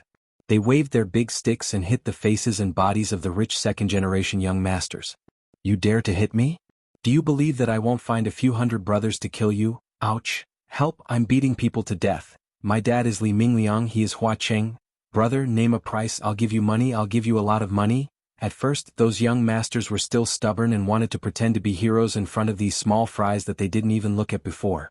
They thought that Lan Shanggu was just saying tough words and didn't dare to really beat them up. When they were whipped by the wooden sticks, when their foreheads were cut, their cheeks were swollen and some of their bones were broken, when the unbearable pain struck them again and again, they finally realized a serious problem. Rangoon Valley had gone mad. This kid really dared to deal a killing blow to them. Pa pa pa, the sound of the wooden sticks hitting the human body. Ah, the screams of the young masters and socialites. Whether it was the young master of the Zhang family or the young lady of the Li family, whether it was a man or a woman, as long as it was those guys who wanted to smash the door, they were attacked indiscriminately by the men in black. Of course, the women still had some advantages. Even those tough men with hearts of stone, they used a lot of strength when they beat these young masters, but when facing those beautiful young ladies in cheongsams or dresses, they still couldn't do it. Some of them were almost instigated by the pitiful eyes of those young ladies. Lan Tingyue was the person who understood Lan Shanggu the most. When he heard Lan Shanggu say don't kill, he felt a sense of trepidation. That lunatic dared to drive a Hummer to run over his sports car in front of his house and almost killed him. Blue Mountain Club was his territory, what else did he not dare to do? He didn't believe that this guy would suddenly become soft-hearted or timid. So, the first thing he did was to lie on the ground and pretend to be dead. In the end, when chaos broke out, many people thought that he was really dead. The fleeing boys stepped on his back, and the high-heeled shoes of the ladies almost nailed a hole in his head. Fortunately, he noticed it and dodged in time. Even so, he was still covered in wounds, lying there motionless as if he was really going to die. When a bald man swung a wooden stick at his head, Qin Guijing knew that Lan Shanggu was playing with them for real. This bastard, this idiotic brute, this... Before Qin Guijing could finish cursing, he was slapped hard in the face. Qin Guijing felt dizzy and his cheeks were burning with pain. He could no longer feel whether his face was still there. However, Qin Guijing was unwilling to admit defeat just like that. He was a high and mighty young master. Lan Shanggu, who had lost the support of the Lan family, was just a lowly little bumpkin. They were not qualified to talk to him on equal footing. Lan Shanggu, how dare you hit me? Qin Guijing covered his face, turned around and finally found where Lan Shanggu was standing.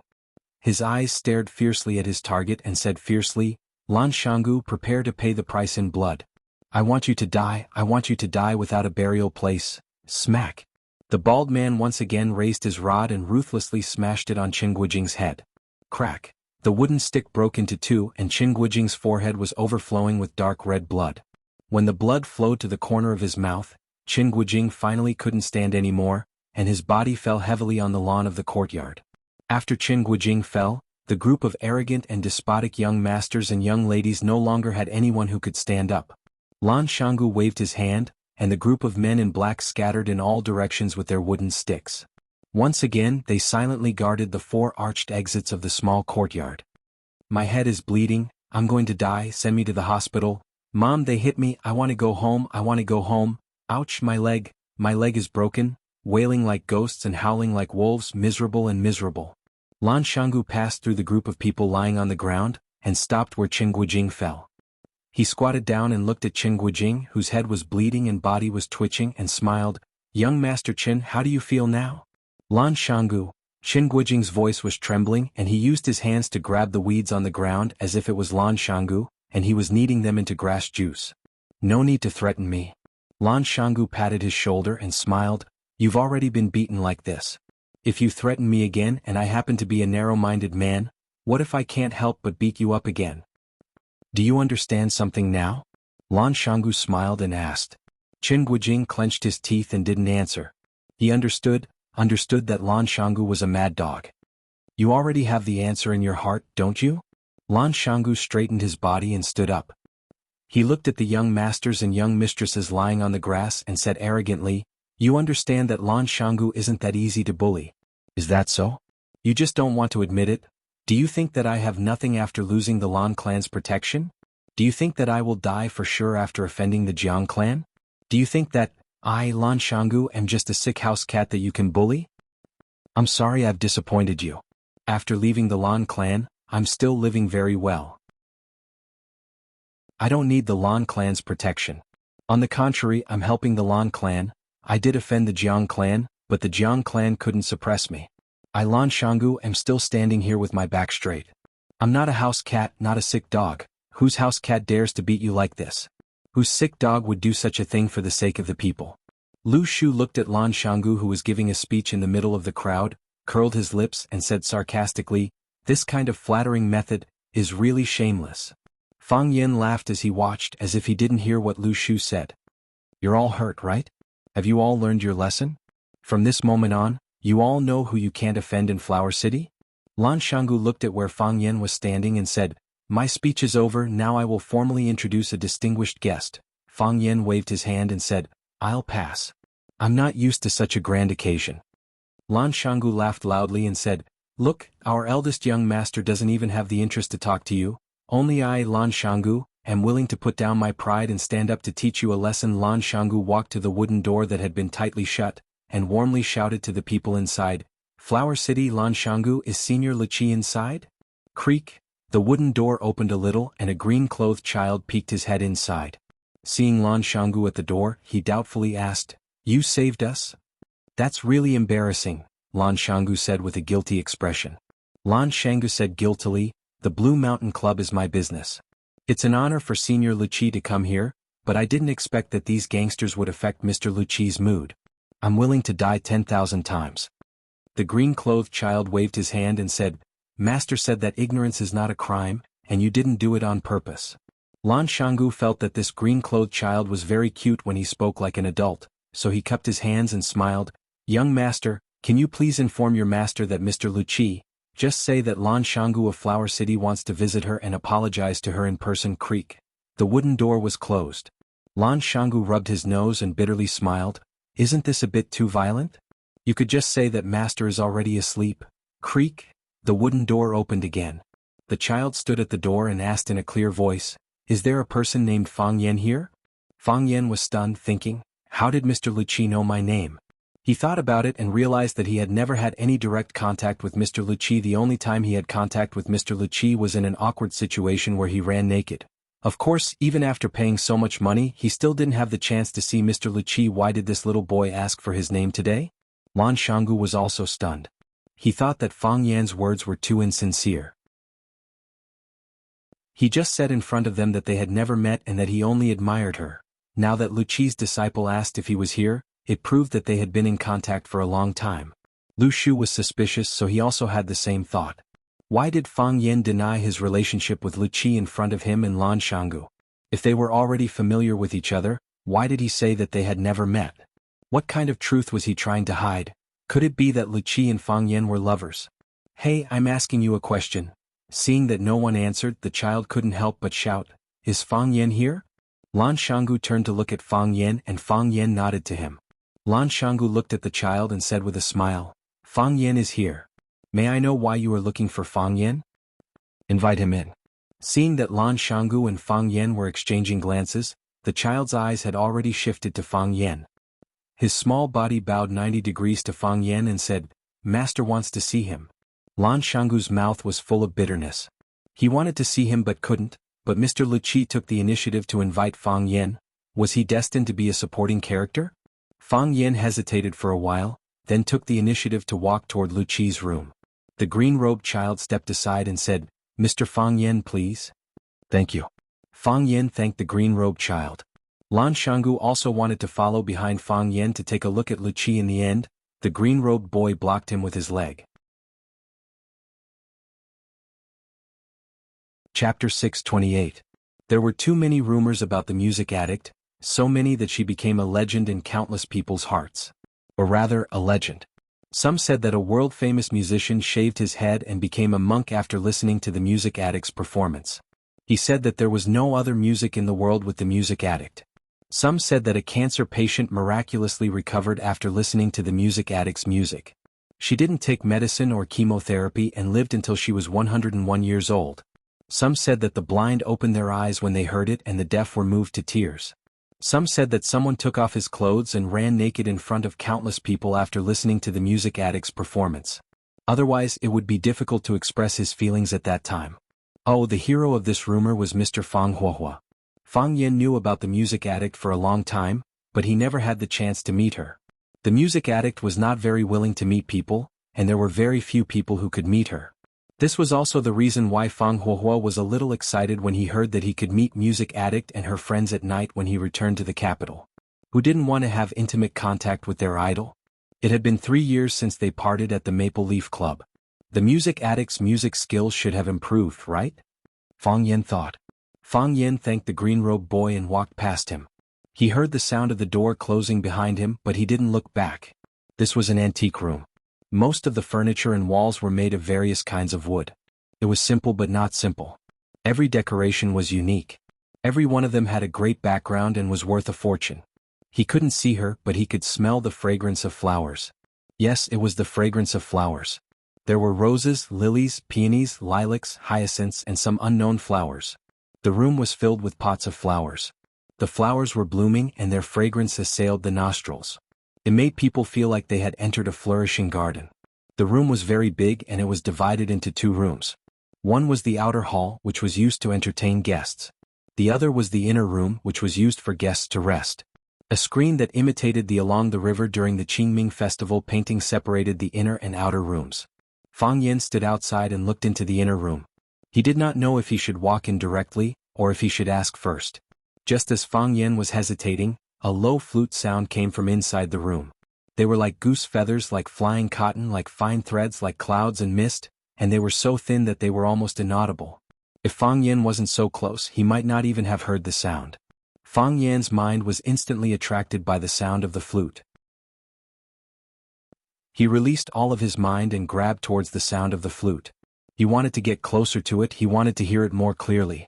The harder it was to possess, the more he would miss it. The sound of the flute was like a woman, a charming woman that made people toss and turn restlessly. The sound of the flute gradually died down. Fang Yan's heart felt empty. He really wanted to ask if there was more or curse out loud.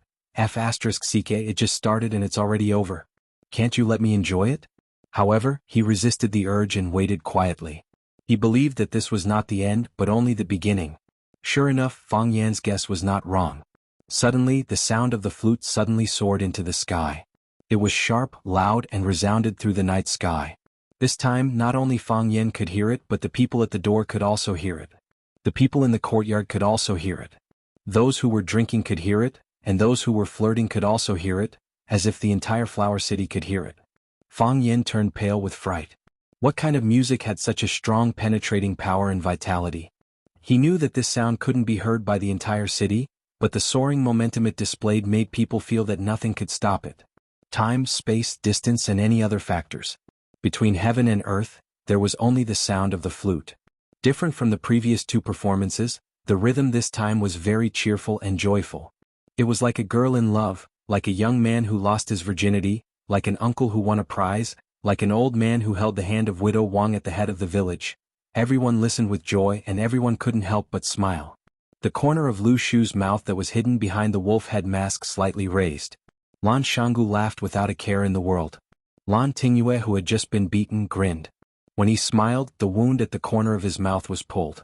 Qin Guijing, who fell to the ground, also squinted his eyes and smiled. The blood on his forehead kept flowing, but his smile became more and more brilliant. Others were also laughing. Those men in black who had beaten people were laughing, and those young masters and ladies who had been beaten were also laughing. Everyone had thousands of reasons to be happy.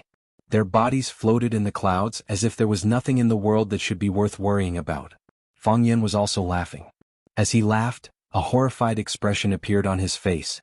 He had discovered something very embarrassing and dangerous. His heart of Tai Chi once again spun for no reason. There was no danger and no consciousness. It just followed the rhythm of the music, like a wild horse that had run away from its reins. The sound of the flute became louder and louder, and the mood became more and more joyful. However, the heart of Tai Chi also spun more and more crazily. Fang Yin had a very bad feeling. He knew that according to this trend, he was afraid that the heart of Tai Chi would enter a state of out of control again. His dantian had begun to burn, and his body had become hot. It could be foreseen that the scene of running naked again was about to happen. It stopped at the happiest point and stopped at the highest point. When the sound of the flute brought everyone's mood to the highest point, it suddenly stopped when everyone was laughing the most happily. The sound of the flute disappeared. There was no warning and there was no gradual cycle. It could come and go as it pleased. It was like a capricious and mysterious girl. Someone outside cursed loudly. Fang Yin couldn't help but want to rush up and hug Lu Qi and kiss her. Thank the heavens Lu Qi stopped in time. If she didn't stop at the crucial drum beat, Fang Yin would have exploded again. Fang Yin knew that Lu Qi stopped because of him. Our hearts are connected and we can't control our emotions. A woman's elegant voice came from behind the screen. Fang Yin, I have been looking for you for 3 years. It ended just like that? Lan Shanggu said with a sense of loss. He loved tea and wine, but he wasn't usually interested in music. However, after listening to Lu Qi's performance, he realized that music was such a wonderful thing. It could move your emotions and temporarily separate your body and soul. It could bring your soul to travel beyond the heavens and soar in this boundless world. But why did it end just like that? Lu Shu frowned. He was obviously very dissatisfied with Lu Qi's unfinished behavior. Lan Shanggu sighed softly and said, one of Huaxia's 7 addicts, Lu Qi, came to Huaqing to the Blue Mountain Club to the Lan Valley. I actually didn't have the chance to meet her. This gets out, how can I go out and meet people? Tell me, should I knock down that kid guarding the door and force my way in to take a look? I've already said those shameless words just now, but aren't you still alive and kicking without losing a pound or two? The willow tree said with a face full of ridicule. Lan Shanggu touched his nose awkwardly and said, Brother Lu, I'm sorry. You also know that the Lan clan didn't handle things properly last time. This time the old man in the clan pushed me to take the blame. Although young master didn't say anything, he was still a little unhappy. He has given me a huge benefit, so I have to give him some face. Isn't it what I should do to say good things about him in front of these useless people? How about next time you set up the stage, I'll do it for you, and you can also praise young Master Fang in front of everyone. I can't do such a shameless thing. Lu Shu said disdainfully. Hey, I say, old Lu, we're in the same boat now. Do you think I don't know what you're thinking?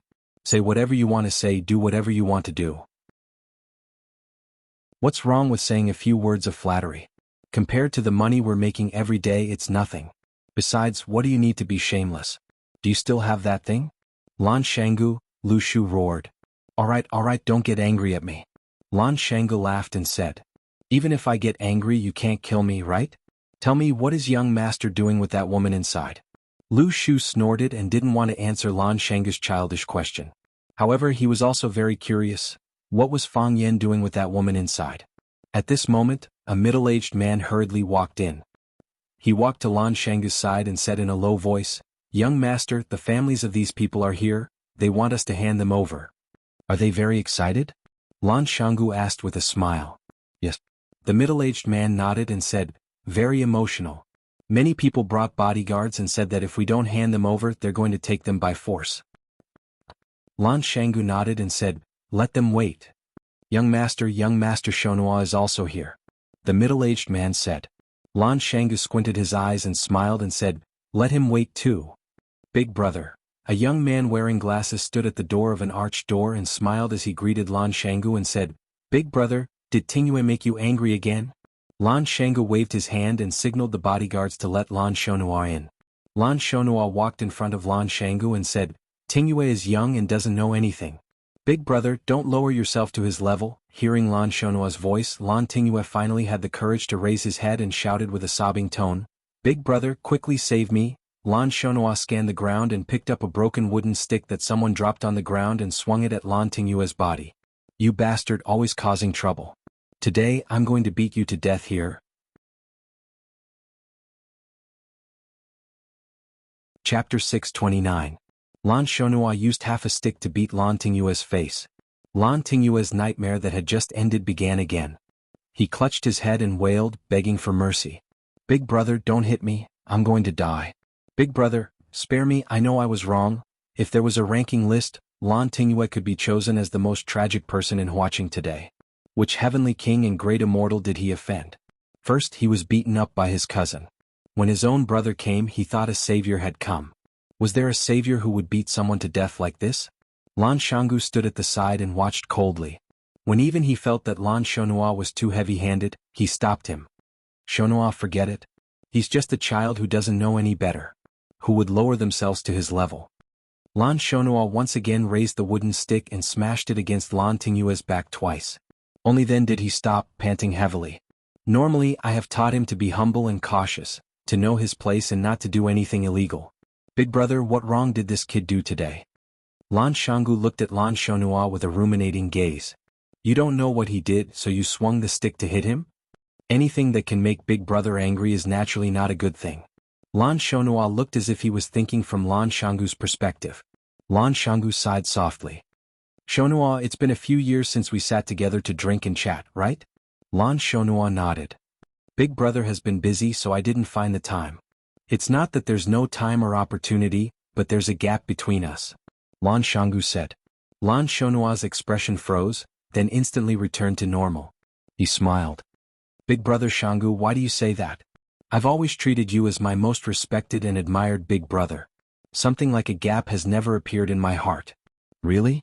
You're not secretly happy that I ran away from home?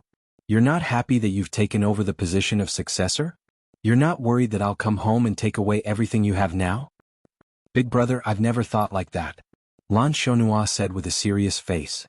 "If I have such a thought, let me be struck by lightning." "Bullshit.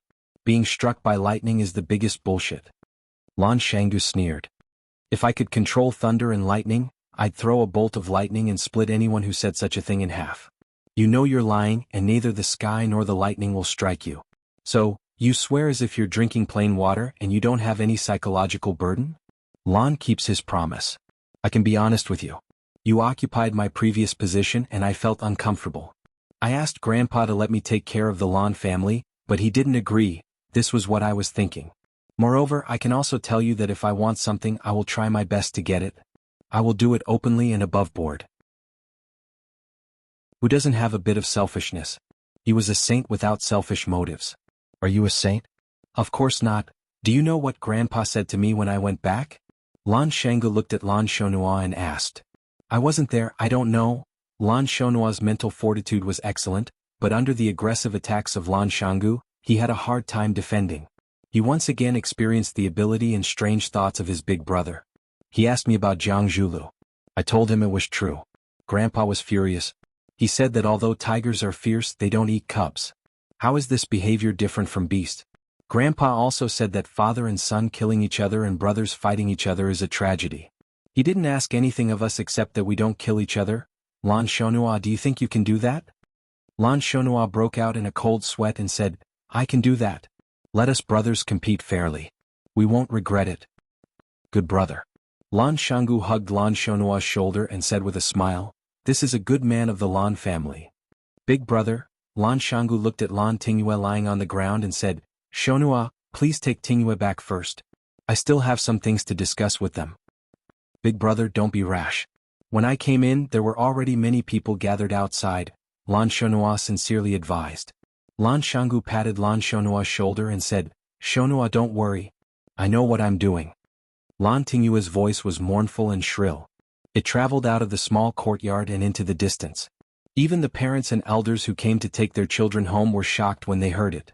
What kind of punishment was their children suffering inside? Thinking of this, their anger rose rapidly. A middle-aged man rushed to the black-clothed bodyguard at the arched door and shouted sternly, "Let Lan Shanggu out. Say that Li Mingliang wants to see him. If he still wants to live in Huaqing, he better give me face." What right does the little thief of the Lan family have to be so arrogant?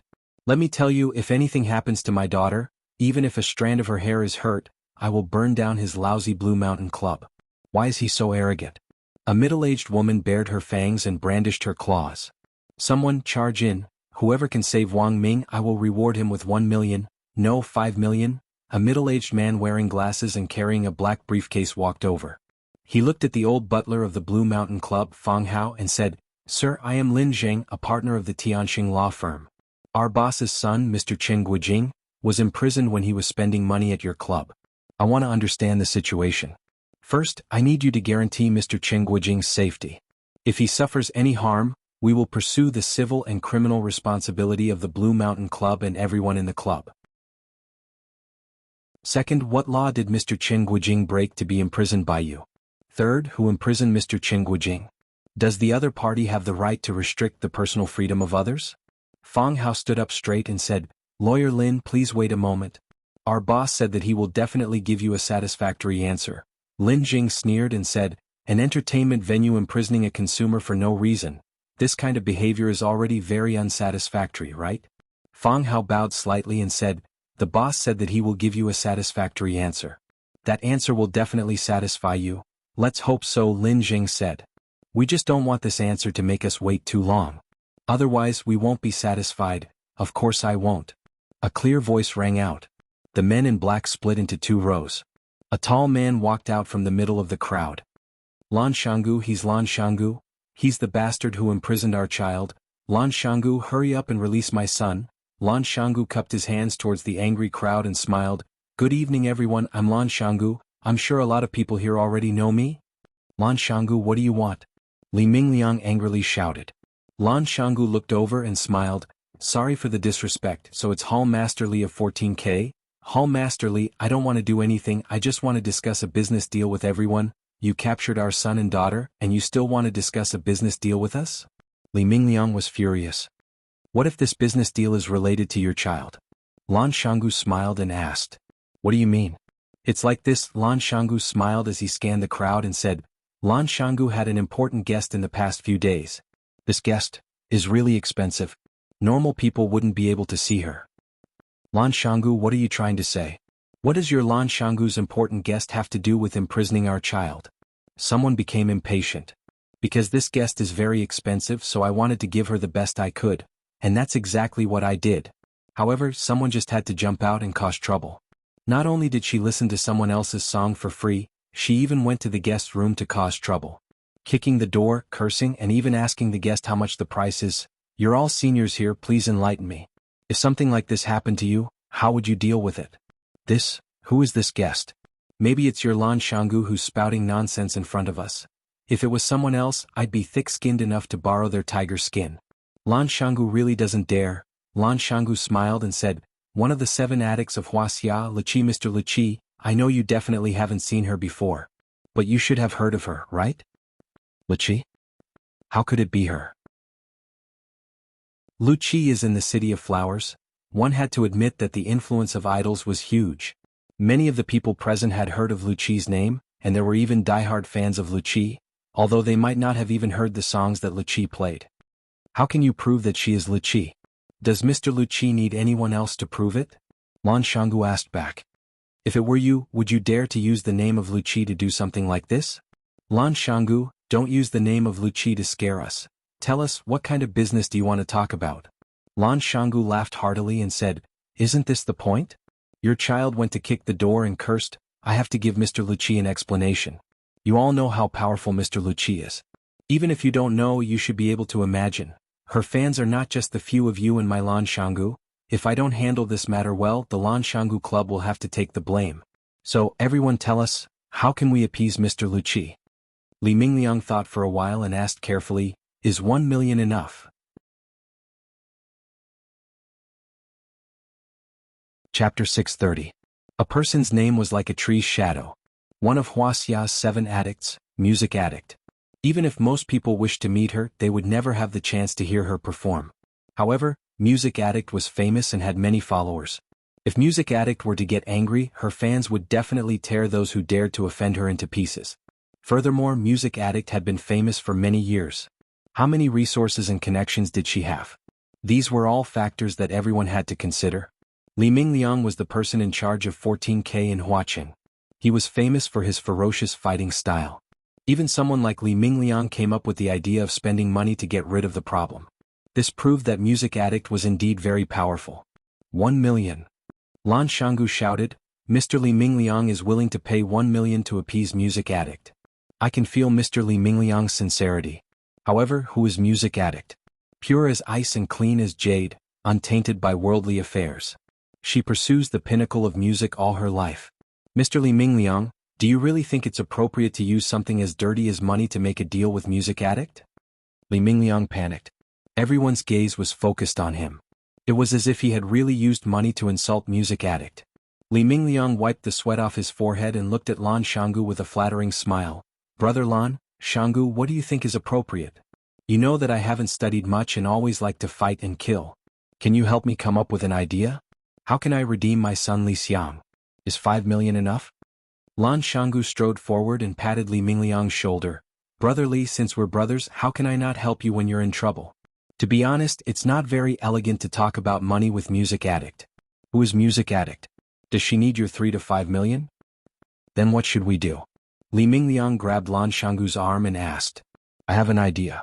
Not only can it appease Mr. Luqi's anger, but it can also be done in an elegant and humorous way.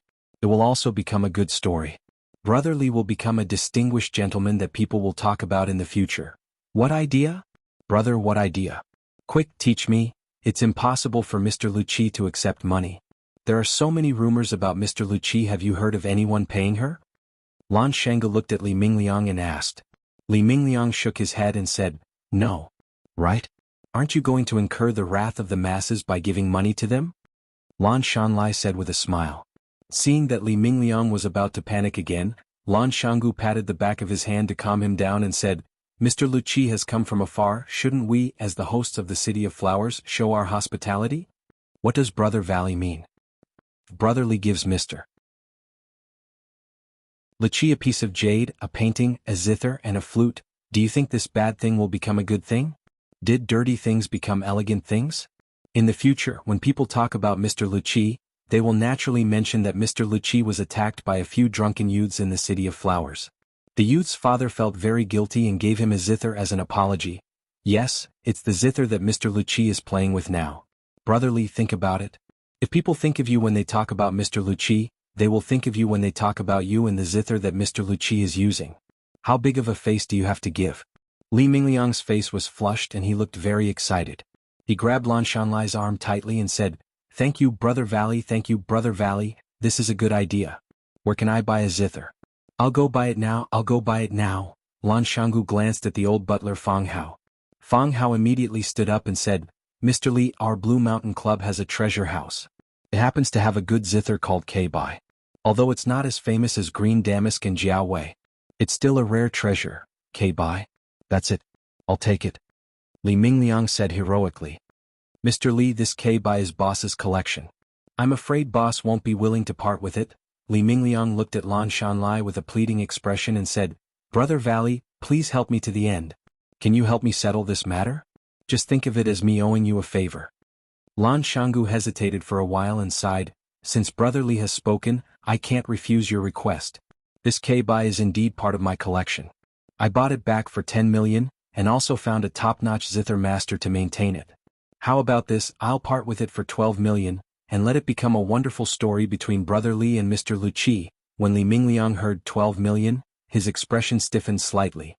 But when he heard that he could make a legend with Mr. Luqi with just 12 million, Li Mingliang's eyes lit up once again. That was one of Wuxia's 7 fanatics. Luqi. Not everyone had the chance to gift a zither to Luqi. He, Li Mingliang, was a famous general in the history of music. This was something that no amount of advertising money could buy. I'm taking this K-Bai. Don't fight with me. Li Mingliang shouted. Brother Valley, I'll write you a check right now. Fang Hao walked over and said, Mr. Li, you can go and inspect the goods first. You can write a check afterward. Li Mingliang nodded and said, Okay, I'll go and inspect the goods first. What about my son? Lan Shanggu smiled and waved his hand. Brother Li, once Mr. Liqi calms down, your son will naturally appear in front of you. Good. Good. Thank you, Brother Valley. Li Mingliang clasped his hands and turned to follow the old butler to the treasury. Brother Lan, I also want to buy a gift for Mr. Liqi. Can you recommend something for me? Sister Li, it's good that you have such thoughts. I'm just afraid that Mr. Liqi won't like ordinary items. Unusual items are too expensive. Of course it's expensive. The woman in luxurious clothing sneered. That Li Mingliang is just a hooligan. If he can give Mr. Liqi a 12 million K buy, how can our Zhu family not give something decent to Mr. Liqi? Brother Lan, don't think about saving money for our Zhu family. You have to recommend me a gift that's better than Li Mingliang's K buy. You have to make others mention my gift when they mention Mr. Liqi. Of course we have to mention Sister Li Mi who gave Mr. Liqi a gift, right? Lan Shanggu laughed loudly. Li Mi's expression was a bit shy. She said, I've heard Mr. Liqi's performance before. That song really belongs in the heavens and stinks on the earth. I've always thought that if I had the chance to meet her, how great would that be? Now that there's such a chance, our Zhu family naturally won't fall behind. Lan Shanggu nodded, thought seriously, then said, Mr. Liqi likes flowers. Every time he performs, he would place all kinds of flowers at his place of residence.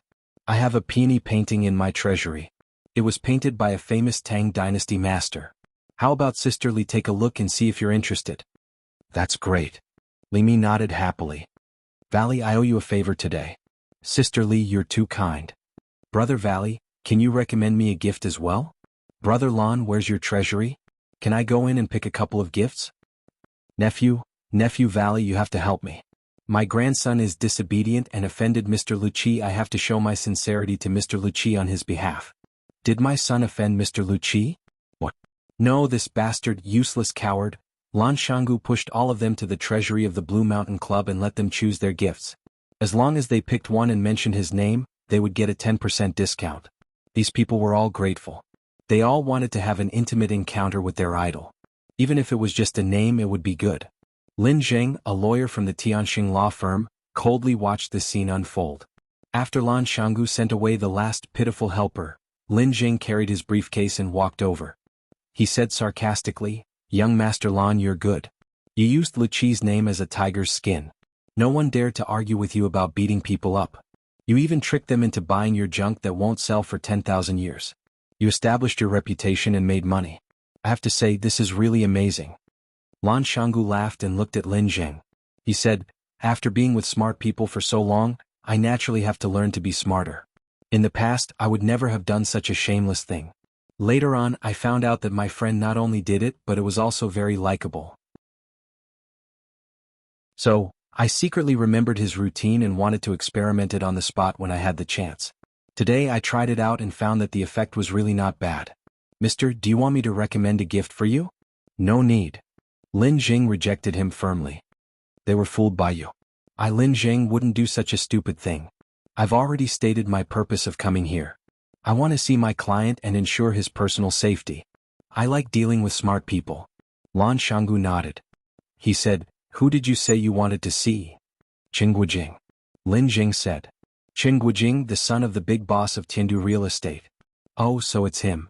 Lan Shanggu thought seriously and said, you might not be able to ensure his personal safety. What do you mean? Because I've already ensured that his personal safety is very dangerous. Lan Shanggu said with a smile. Chapter 631. Lan Shanggu, don't go too far. Lin Zheng's face was full of anger. If anything happens to Lin Guojing, we definitely won't let it go. Lan Shanggu sneered and said, I'm bullying you, so what? Lan Shanggu, look, it's true that people who aren't from the same family don't enter the same door. I was wondering why I felt a little familiar looking at you. When Qinguojing was scolding me, he was also very arrogant, but I beat him until his face was swollen. He lay on the ground and pretended to be dead. He didn't even move when I kicked his butt. Now you're playing the same trick again. First, you threaten me and act like I'm not afraid of you. Then you act like you're angry after being slapped in the face. Lan Shanggu looked at Lin Jing unkindly and said, I'm not giving face to your Qin family today. What can you do to me? Lan Shanggu was no longer interested in talking to him. He turned around and walked towards the small courtyard inside the clubhouse. Lin Jing's face turned green and then white. He stood still for a while before remembering that he had to confirm young Master Chen's safety. He also rushed into the courtyard. Sir, I'm sorry you can't go in. The man in black stopped him outside. Lan Shanggu, let me in or I'll call the police. Lin Jing shouted at Lan Shanggu's back. Lan Shanggu turned around and smiled. No need to trouble you. I'll call the police too, attacking a woman and smashing my private clubhouse. The police will be here soon. Lin Jing's face turned green. He took out his phone from his pocket and started to make a call. Lan Shanggu walked next to the willow tree and saw that Luqi's room was still closed. He said, still not out. No. There's no movement either? No. If we stay here any longer, their children will run out and call us uncle, Lan Shanggu said. Should we prepare the red packets in advance?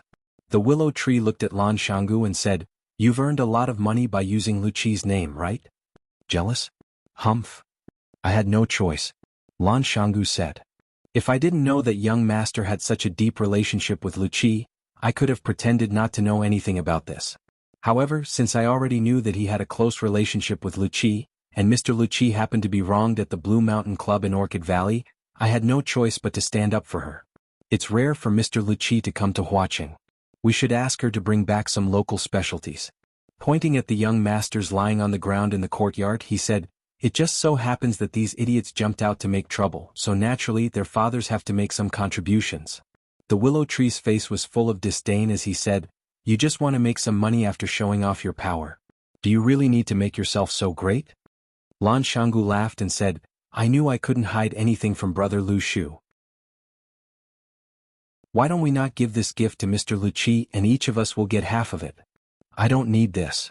The willow tree refused. It's better if you take it alone. However, you are the one who took the money, so naturally you have to bear the responsibility. What responsibility? Lan Shanggu laughed and said, Do you think I'll be greedy for this money? You underestimate my Lan Shanggu. This is a gift I prepared for Mr. Luqi. I'm sure Mr. Luqi will be satisfied. A small crack appeared on the wooden door. Lan Shanggu and the willow tree thought that Fang Yen and Luqi had come out, so they looked up in surprise. The green-clothed boy looked at them angrily and put a finger to his mouth to make a shush gesture. Lan Shanggu and the willow tree were embarrassed. They had never been shushed like this since they were young. Not to mention that they were being shushed by a kid who was so much younger than them. Lan Shanggu was like a child who made a mistake. He nodded his head, indicating that he would be more careful. The willow tree turned his face away, indicating that he had nothing to do with the person who spoke loudly. His voice had always been very low and gentle. Clang, the door was closed again. Our hearts are connected and we can't control our emotions. Fang Yen, I've been looking for you for 3 years. Luqi's voice was very pleasant, just like the music she played. The content of Luqi's words was very pleasant. Fang Yen didn't expect that Luqi would confess her love to him at their first meeting. Fang Yen, I've been looking for you for 3 years. How much love and affection did she have to say such words to someone? Fang Yen felt very painful. Luqi was a very good and charming woman. She was a woman who could resonate with him. However, he already had Yi Ro. He could only cruelly refuse her love. This was very cruel to Luqi and it was also very uncomfortable for him. Fang Yen stood behind the screen and said softly, We haven't seen each other for 3 years since we parted at the Maple Leaf Club. That time when I first heard Mr. Luqi's heavenly music, I was shocked. I wanted to find a way to meet the music master who could play such a music movement, but something happened so I put it on hold for 3 years. When I was playing, I felt a little strange as if I was being watched by a pair of familiar eyes. He understood every note I played and could empathize with the feelings I wanted to express. I was happy and he was happy. I was sad and he was even more sad than me. When I played the most exciting part, I could almost see him laughing wildly and wailing. I knew that I met the fated person my master talked about. That was my most hearty performance and also my most emotional performance. I wanted to know what kind of person could enter my world and enter the world of the 12 barriers of sound I specially set up. After the song, I immediately asked my disciple Wan Wan to go outside to find the fated person. Unfortunately, she was misled by the skin and asked the wrong person. I asked him to stand for a while and he took the initiative to leave. He was also a rare smart person. I asked him to stand for a while and he took the initiative to leave. This sentence conveyed too much content. In the eyes of Fang Yan, these two were the smartest people in the world. Later, I asked around and found out that an interesting thing happened at the Maple Leaf Club at that time. Fang Yan touched his nose and quickly changed the topic. He said with a smile, "I finally met him today. People who meet each other will meet again. This is God's will." Yes, this is God's will. Fortunately, your performance that day was so obvious, otherwise how could I find you in the vast sea of people? Why did you find me? To get rid of the knot in my heart. Lu Qi said. Knot in your heart? Fang Yan was startled. What knot in our heart? Fang Yan, come here, the screen is not for the fated. Lu Qi's voice came. Fang Yan was excited again. Lu Qi invited him over. He could finally meet the legendary Lu Qi. Fang Yan clenched his fists and walked through the screen.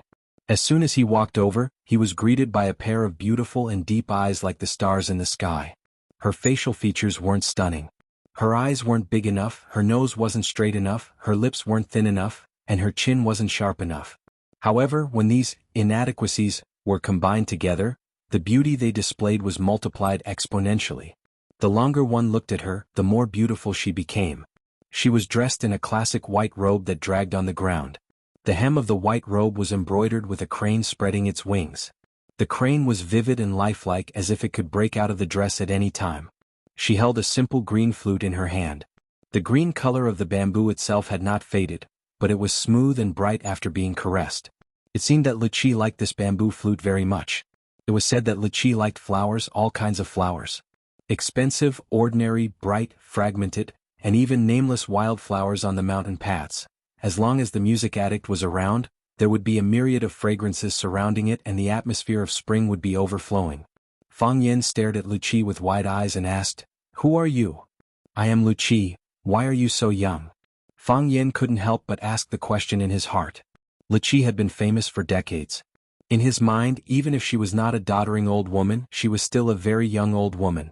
It was because of this thought that Fang Yan did not look forward to meeting Lu Qi. Now it seemed that she was so young. A girl? A woman? This question is very rude. Lu Qi smiled and said softly, "I am sorry. I know it is taboo to ask a woman's age. I am just curious, how do you maintain your beauty? What brand of cosmetics do you usually use?" "I don't use cosmetics." Lu Qi smiled and said, "I just pay attention to my diet. I eat wild fruits and grains, use flowers to make tea and wine to drink, play the flute and the zither, and read ancient and modern classics. I am not bothered by external affairs, and am not tempted by fame and fortune. Naturally, I can stay young forever." Fang Yan squinted his eyes and smiled, saying, "If my two friends outside knew that I came in and talked to Lu Qi about beauty, they would probably break down. Clothing, food, shelter, and transportation are the foundation of life. Is there anything more precious than these four things? There really isn't." Fang Yan smiled and said, "That is why we are talking about the greatest invention of mankind. Right, I have another question to ask you. As the Lu Qi of Wuxia's 7 addicts, do you usually feel a lot of pressure?" Lu Qi pursed her lips and smiled again, saying, "Fang Yan, you are really an interesting person. You used a line from Tang Bo who touches the autumn fragrance. I have also seen this movie. I like it very much."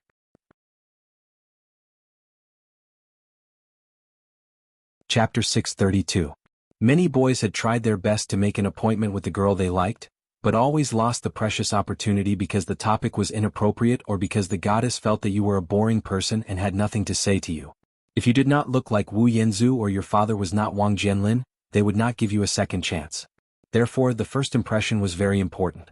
Of course, Fang Yan would not make the mistakes of those rookies.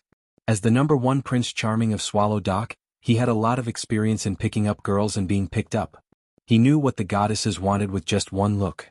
He knew that they were not interested in this topic with just one small movement of the goddess and quickly changed the channel. Fang Yan did not want to talk about music with the music addict because he did not understand and that would expose his ignorance. Fang Yan did not want to talk about martial arts with the music addict because he did not understand and that would expose his ignorance. So, what should people talk about when meeting for the first time? Fang Yan thought about it and decided to use the old way he used to pick up girls. First, praise the other party for being young and beautiful and having good skin. Second, ask about the other party's health and maintenance tips. Whether it was a woman or a goddess, they would find it difficult to refuse others' praise.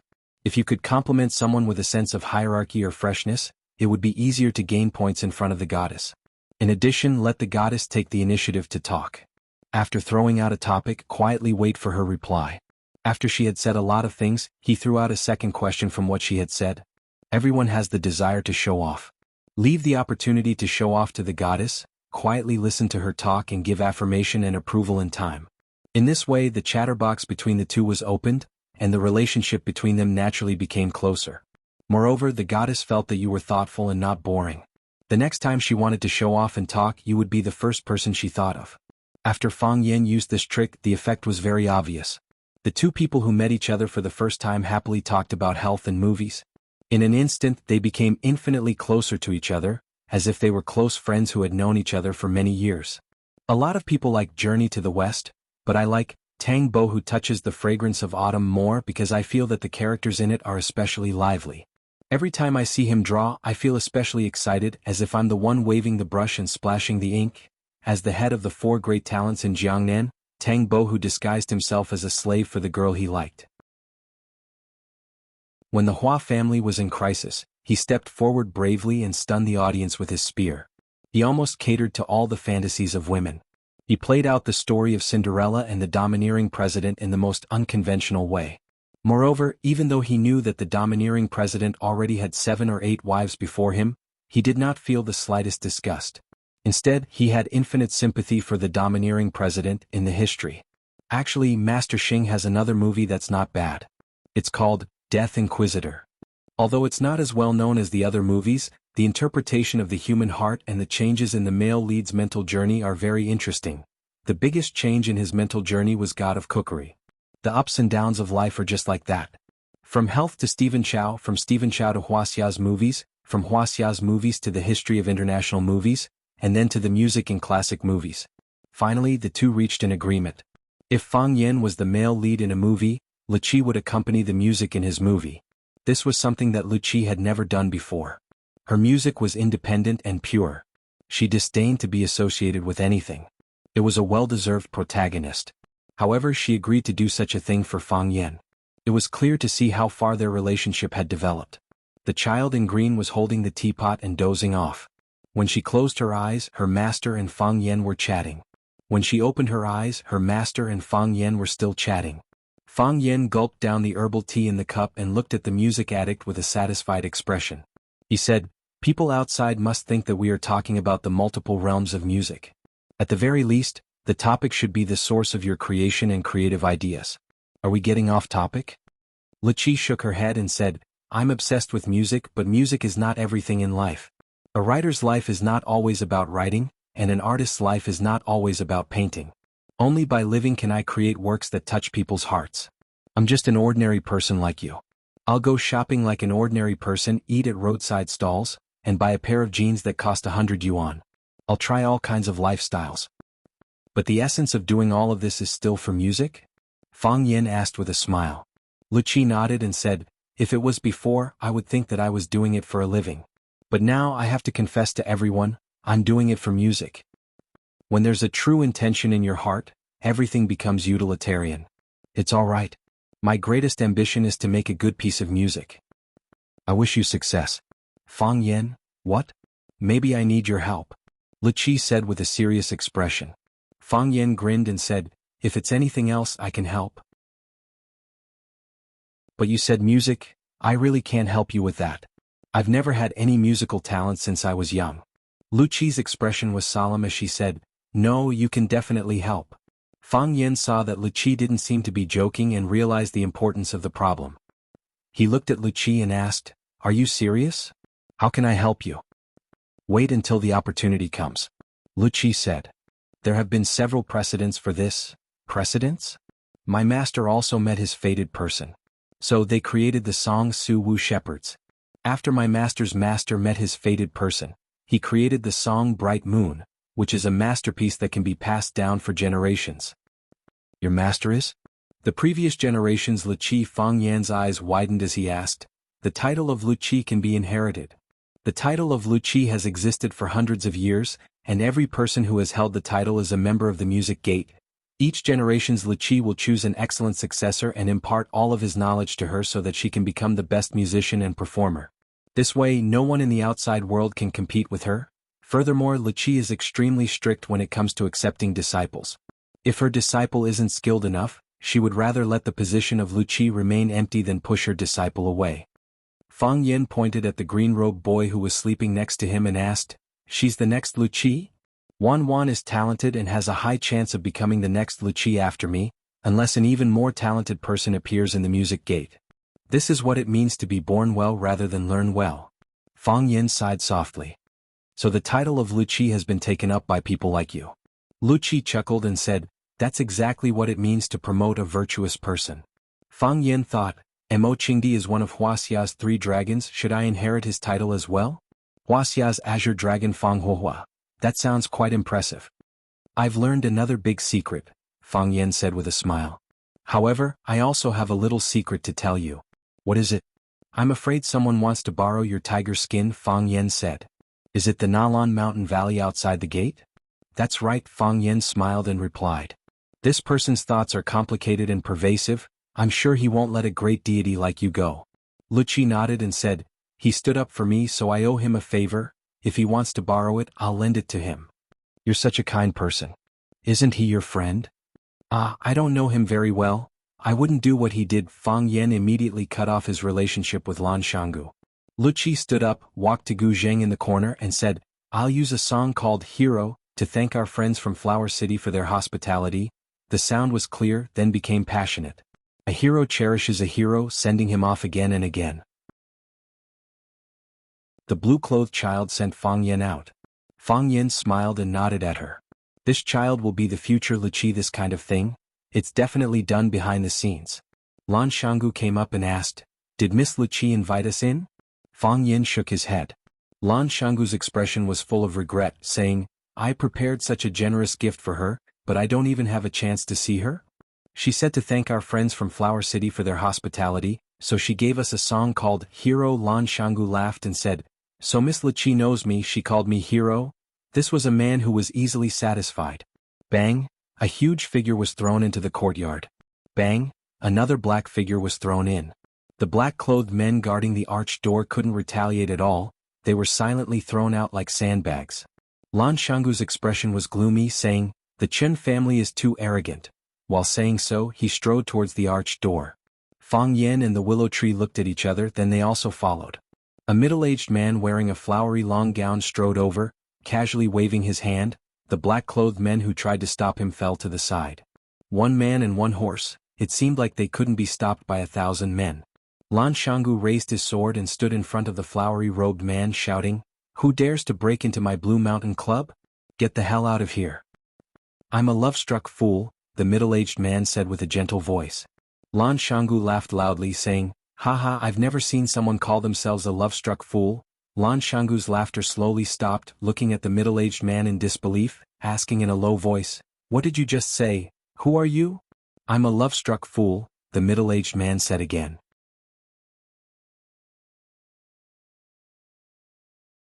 Chapter 633.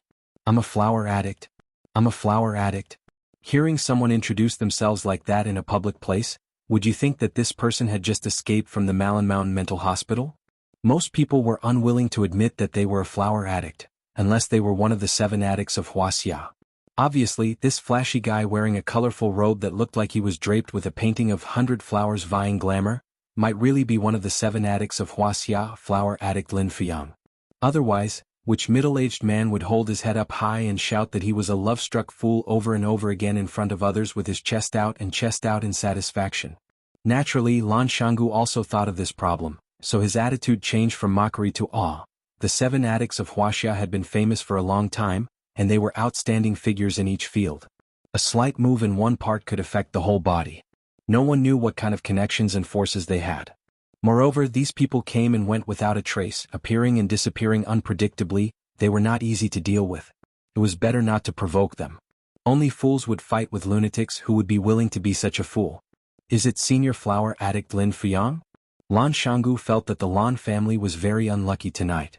First, Lan Tingyue was beaten up by him, then Lan Shonhua was ruthlessly ridiculed by him. now it was his turn to stand up and accept punishment? Whether it was the music addict or the martial addict, they were both important guests of his Blue Mountain Club.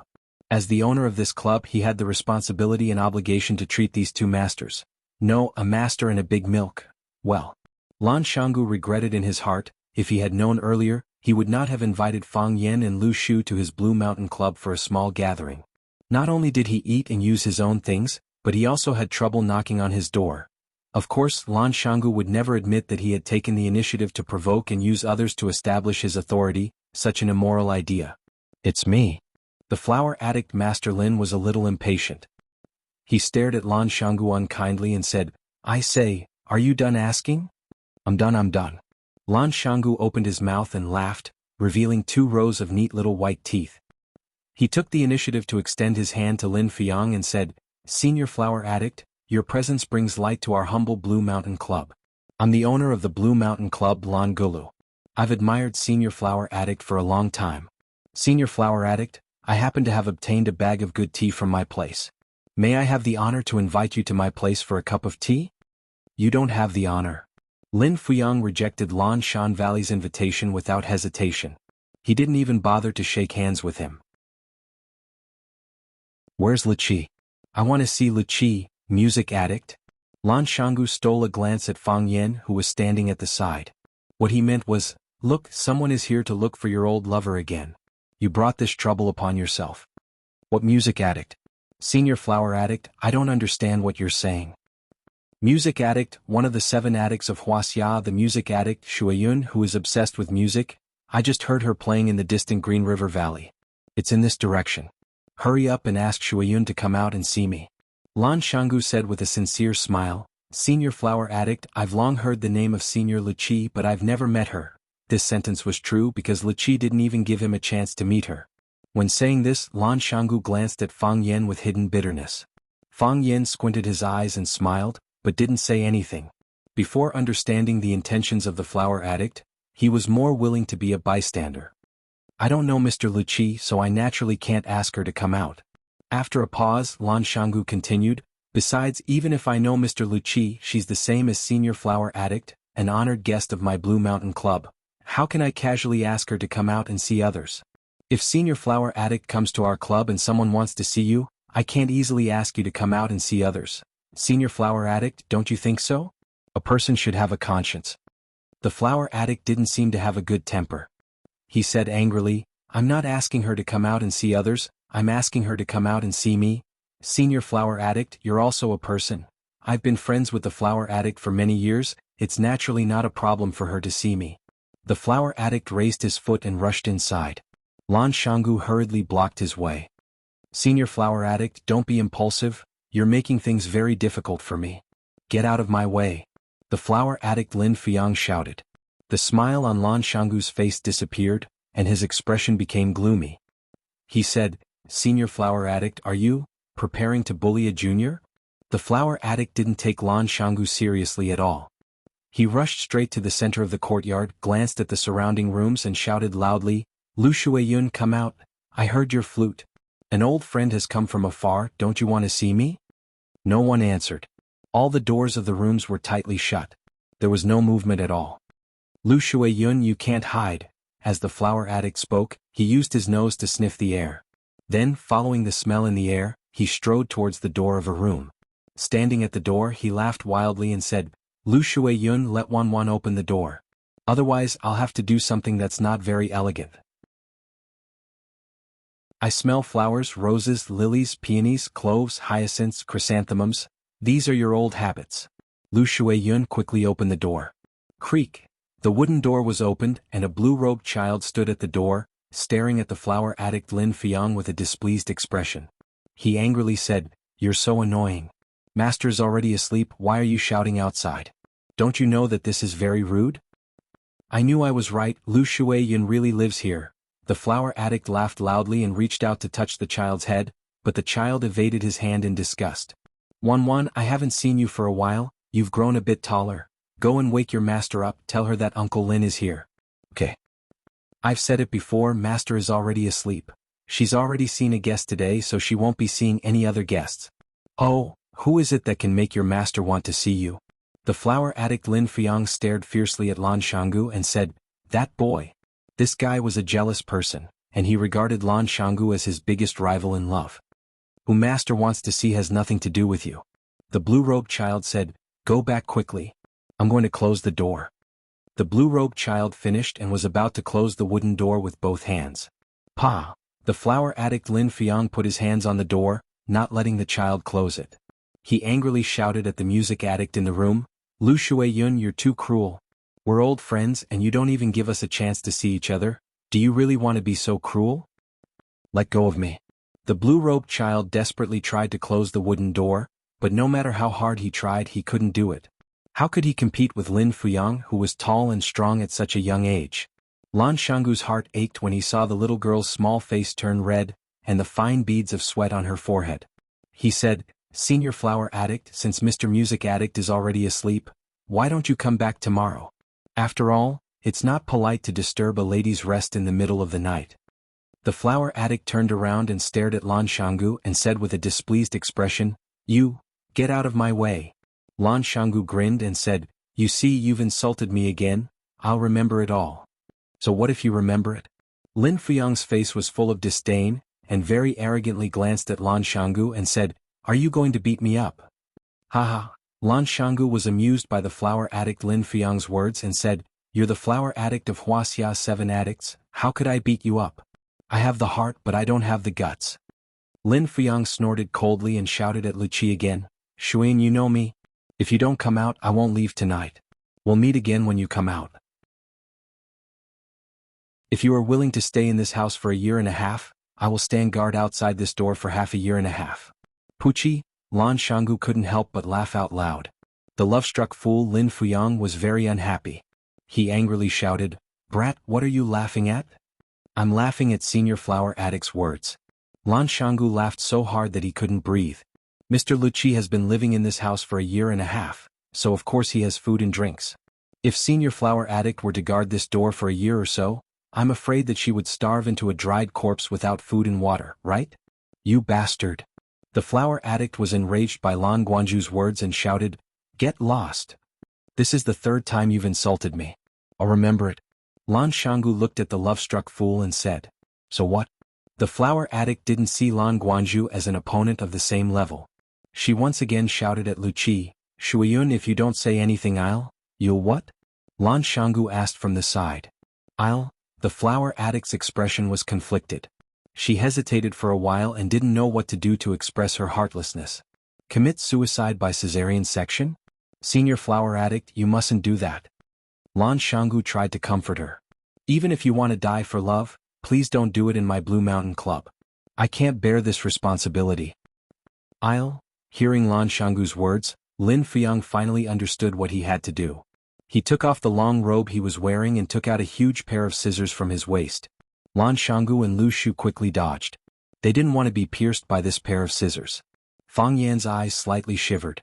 He was already in a defensive position. If he dared to make any reckless moves, Fang Yan would beat him up so badly that even his mother wouldn't be able to recognize him. The flower addict raised the scissors and looked left and right. Those who were stared at by him couldn't help but take a few steps back. No one wanted to be the target of this madman. The flower addict finally chose a target. He waved the scissors and rushed towards the center of the courtyard. Everyone panicked and ran in all directions. Even the young masters who had their legs broken and were pretending to be dead crawled towards the arched door with all their might. "I'll kill you all." The flower addict rushed in front of a cypress pine tree in the center of the courtyard and started to cut it with the scissors. Fang Yan and his companions were all stunned by what they saw.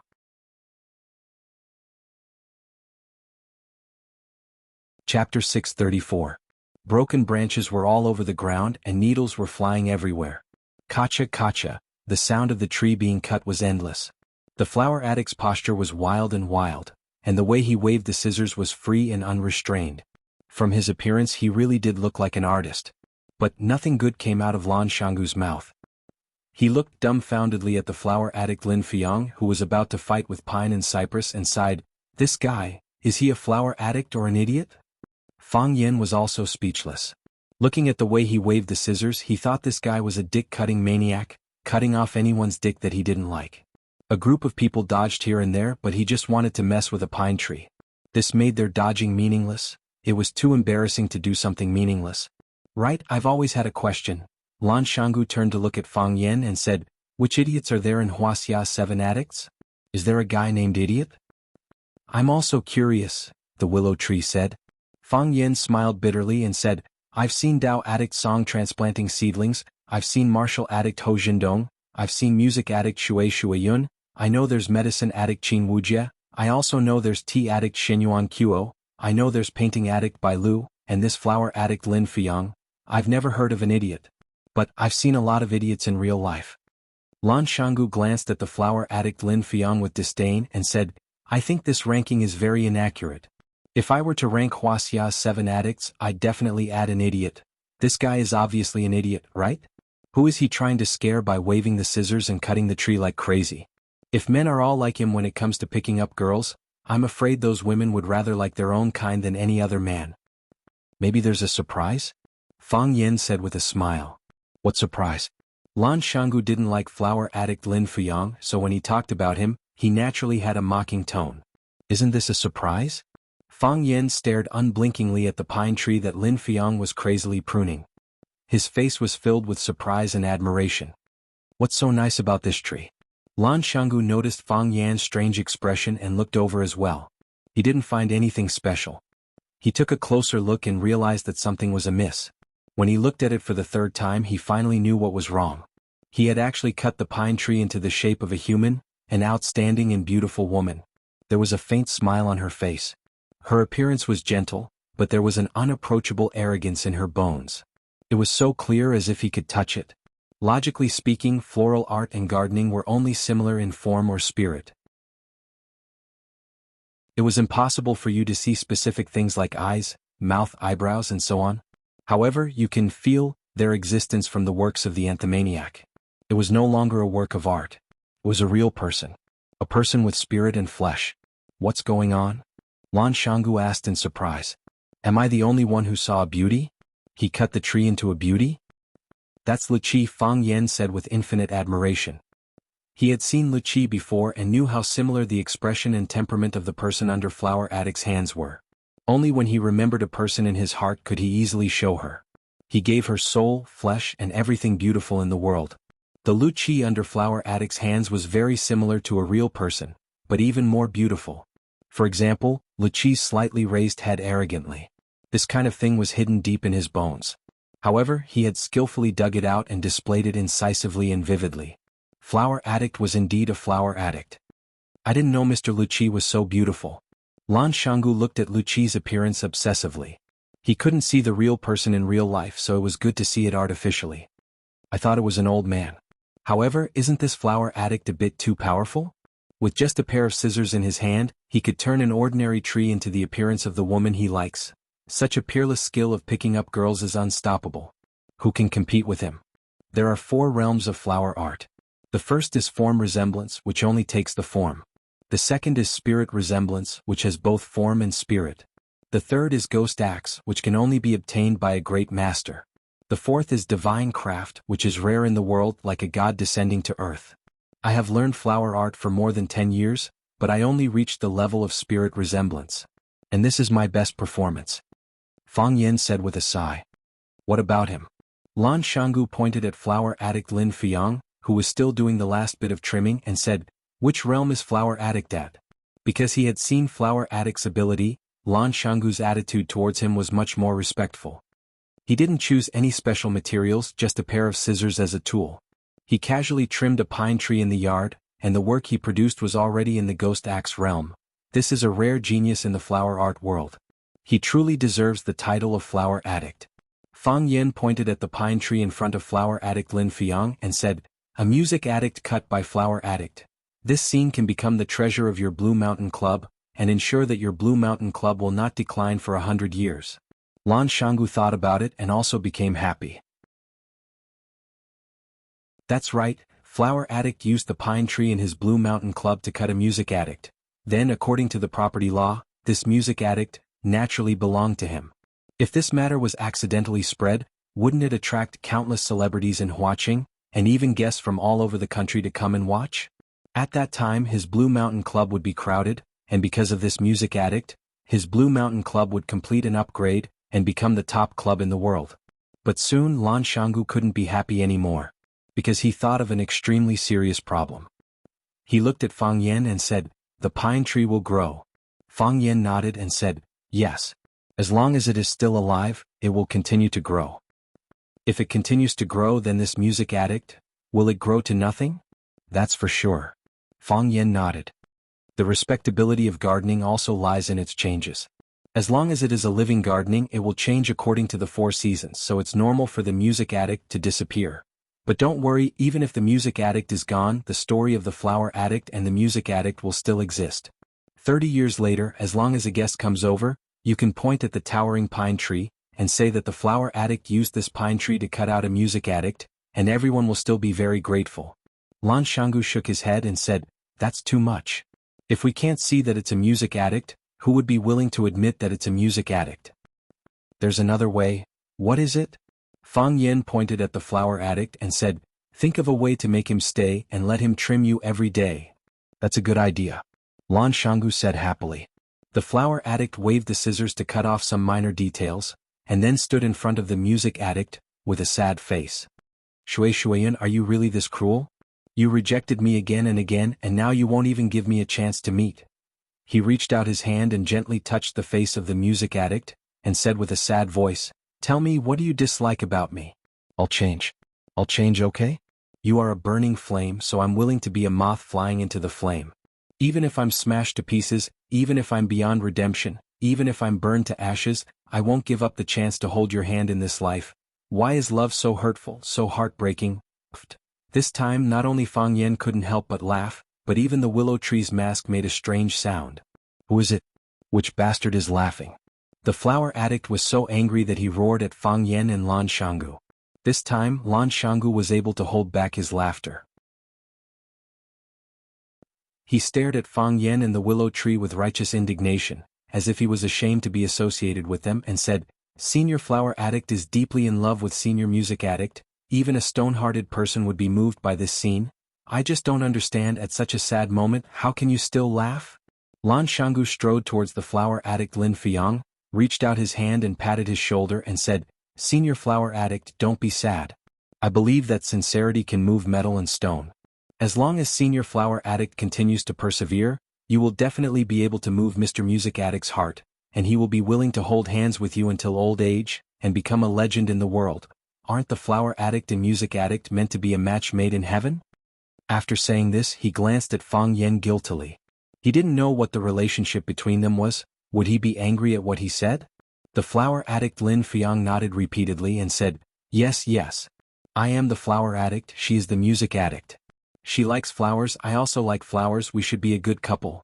You just said that you are willing to guard the door of this room whenever Mr. Music Addict comes out, then you will meet again. If she is willing to stay in this room for a year and a half, you will guard the door for half a year. The flower addict looked at Lan Xianggu with a face full of confusion and said, Did I say that? Why are you asking this? What do you want? Do you want to laugh at me again? No. I definitely didn't mean that. Lan Xianggu waved his hand repeatedly.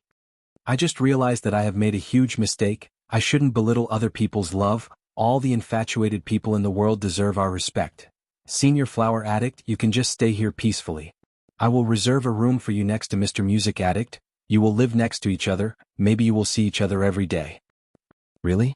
The flower addict was overjoyed. That's really great. Lan Xianggu enthusiastically pointed at the flowers and grass in his yard and said, The flowers, grass, trees and stones in this yard are all yours, Mr. Flower Addict. You can cut whatever you want and carve whatever you want. If it's not enough, I'll bring more from outside.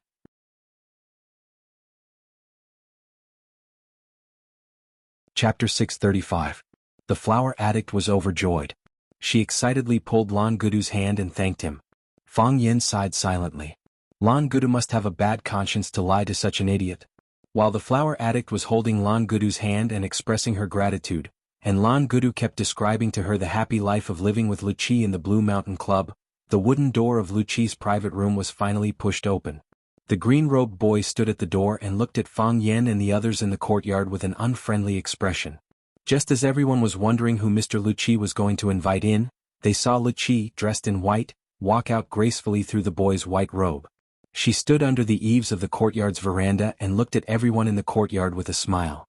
Everyone who looked into her eyes felt that she was looking at them, and then their expressions became excited. Look, she's Lucci. Oh my God, she's one of Wuxia's 7 addicts, so beautiful. Lucci, I actually saw Lucci. Oh my God, today's beating was worth it.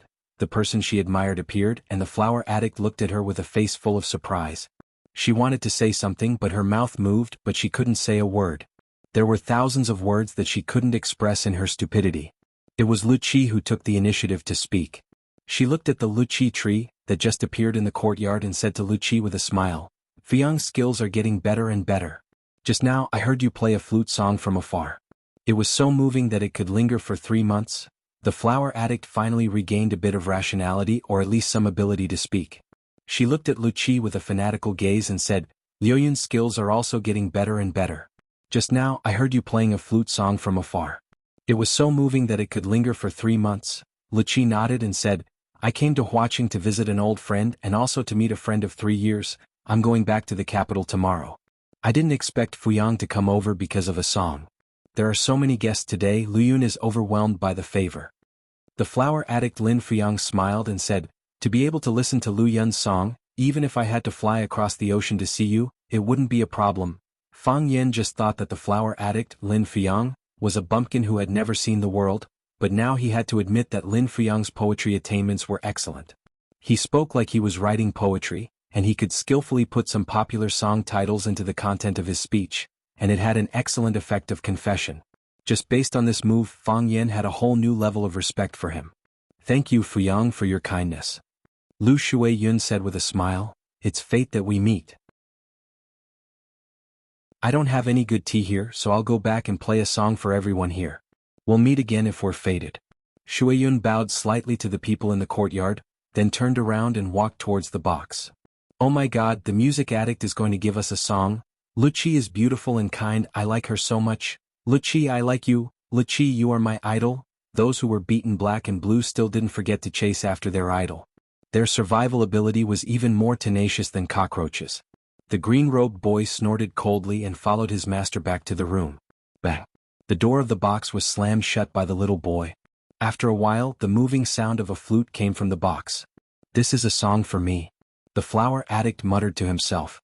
Lan Shangu nodded in agreement and said, "This song is very beautiful. What's its name?"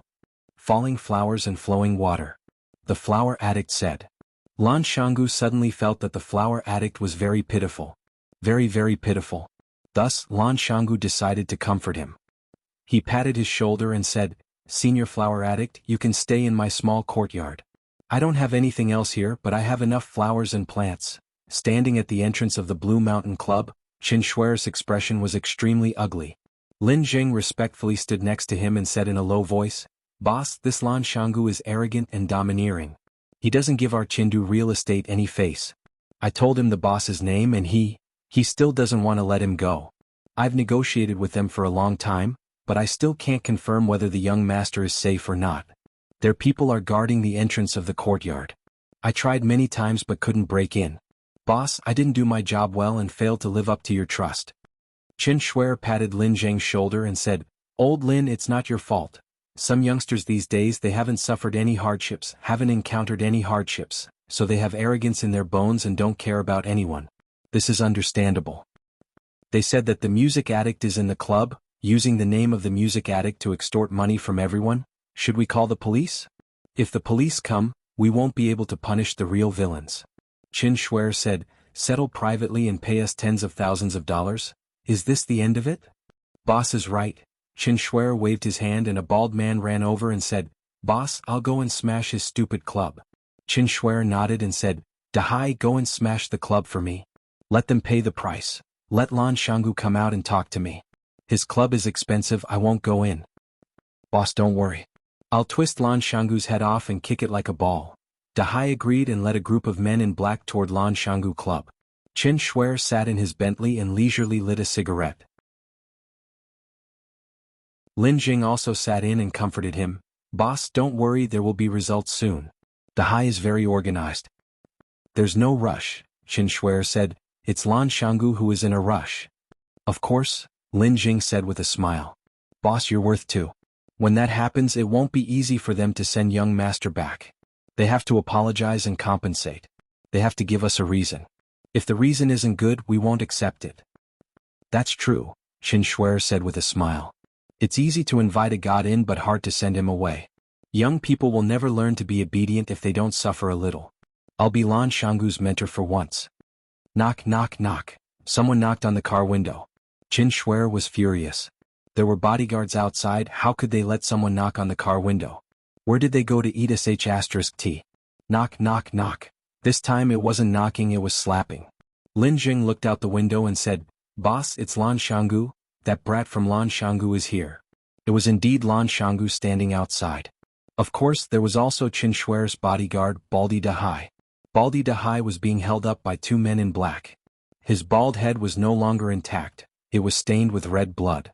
His face was a mess of flesh and blood. Who knew how many punches and kicks he took? Lin Jing opened the car door and got out, then stood guard by the door. Qin Shuer then got out of the Bentley. He glanced at Baldi Dahai and sighed that he wasn't careful enough and fell for this brat's trick. Looking at the two bodyguards lying on the ground, he cursed them for being idiots. They kept bragging about being the top fighter of the international mercenary group, the best soldier in the world, but in less than 3 minutes they were beaten up and dragged back. Lan Xianggu laughed as he looked at Qin Shuer and said, "Boss Qin, these are your people, right?" Qin Shuer stared at Lan Xianggu and said, "That's right." "As long as they're not," Lan Xianggu laughed and said, "I'll bring them to you." Lan Xianggu waved his hand and said, "Hand them over to Boss Qin." And so, the men in black let go at the same time. The bodyguards that went in with Baldi Dahai immediately went limp and fell to the ground. This kind of behavior was undoubtedly a ruthless slap on Qin Shuer's face. He felt his face burning with pain. "Boss Qin, I've brought them to you.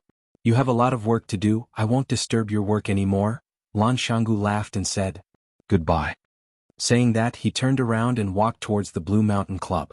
"Lan Xianggu," Qin Shuer shouted. Lan Xianggu turned around, smiled and asked, "Boss Qin, is there anything else? You imprisoned my son, Qin Guijing, beat up my bodyguards, and you're leaving just like that?" Qin Shuer coldly asked. "So Qin Guijing is Boss Qin's son. I just found out," Lan Xianggu laughed and said. "Boss Qin, you came at the right time. I have something to discuss with you. Today my Blue Mountain Club had a guest. Your son, Qin Guijing, ran over and insulted and kicked the door. My guest was very angry and I lost face as well. Originally, I was going to call the police and send those hooligans to the police station for a few days. But a bunch of uncles kept apologizing to me and said that it wouldn't happen again. I had to give them face. What did Boss Qin say? Isn't the guest you're talking about Lu Qi? Others might be afraid of the man behind Lu Qi, but I, Qin Shuer, really don't care about her. My son bullied her, so what? Lan Xianggu, let me give you a piece of advice. Don't go overboard. If you go too far, don't blame us for disregarding our image and taking action against you, a junior. Grandpa Lan is a smart man. Why don't you give him a call and ask for his opinion? I'm also the man behind Lu Qi, one of them." Fang Yen smiled as he walked out from the shadows and said, "I don't feel comfortable hearing someone bully my woman. Qin Shuer, others might be afraid of the power of the Qin family in Tiandu, but I, Fang Yen, really don't care about you. I bullied you today, so what?"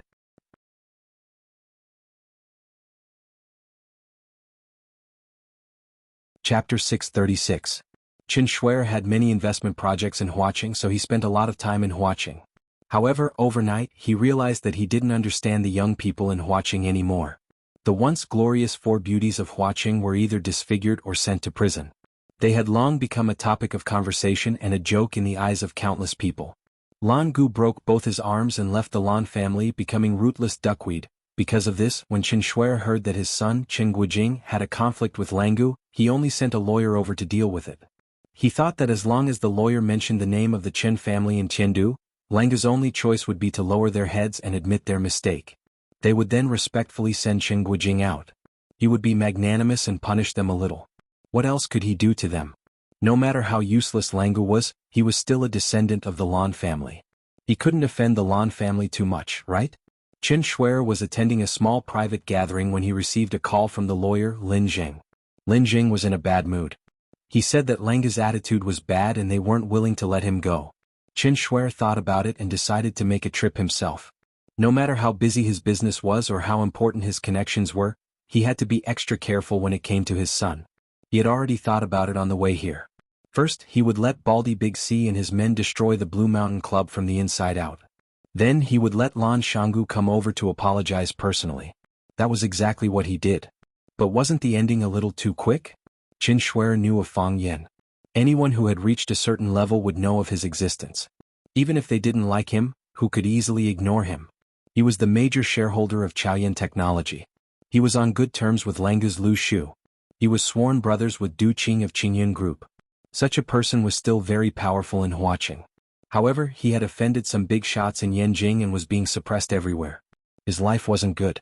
Now that Fang Yan had stepped forward and acted as if he was going to bully Qin Shuer on behalf of Lu Qi, Qin Shuer's anger soared. For decades, no one had ever dared to point at Qin Shuer's nose and say, "So what if I want to bully you?" Fang Yan. Qin Shuer's voice was low. He was trying hard to suppress the anger that was about to erupt. "Aren't you afraid of biting your tongue? How dare you little brats talk to me like this?" Fang Yan squinted his eyes and smiled. He pointed at Langu Valley and said to Qin Shuer, "This guy has been discriminated against for a long time. Tonight he suddenly wanted to find someone to show off his power. After thinking about it, he thought of your son. So, he picked up a wooden stick and gave it a good beating. Your son is now lying on the grass in the yard, pretending to be dead. Even if someone stepped on his face, he wouldn't dare to move." "Fang Yan, don't go too far. How could that be?" Fang Yan said with a smile. "You, the bald bodyguard, wanted to smash the club, but before he could do anything he was beaten to death by the hidden troops in the Orchid Valley. How bad can he be? He planned it and was waiting for you to come. Just now, I tried to persuade him, saying that Mr. Qin is a guest from afar, and that he should just ask a few of his brothers to send his people over. But he refused, insisting that he wanted to see Mr. Chen's funny expression at this time. I think he's being too unreasonable. So I followed him to see." "Fang Yan," Qin Shuer roared in anger. "Since you've done this, prepare to wait for my revenge." Fang Yan waved his hand and said, "If I were you, I would go back and watch my stock price." "What do you mean?" "When Nasdaq opens, Chaoyan Technology will buy Tiandu real estate stock price. It may also be a malicious suppression." Fang Yan looked at Qin Shuer with a smile and said, "You should know something about Chaoyan Technology, right? We have plenty of money anyway."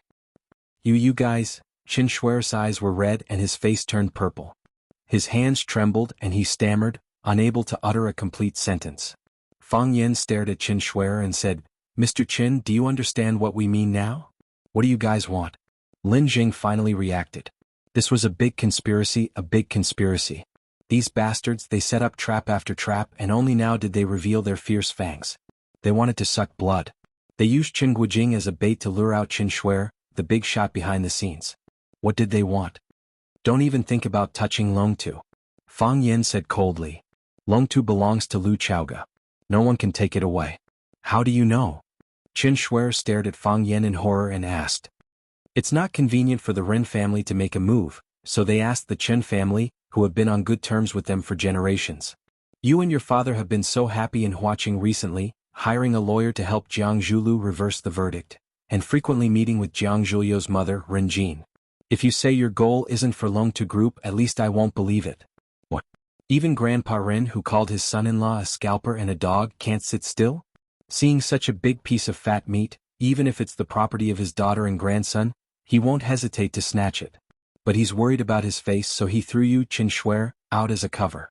Am I right?" "You," Qin Shuer pointed at Fang Yan and couldn't say anything for a long time. This handsome young man was even scarier than they had imagined.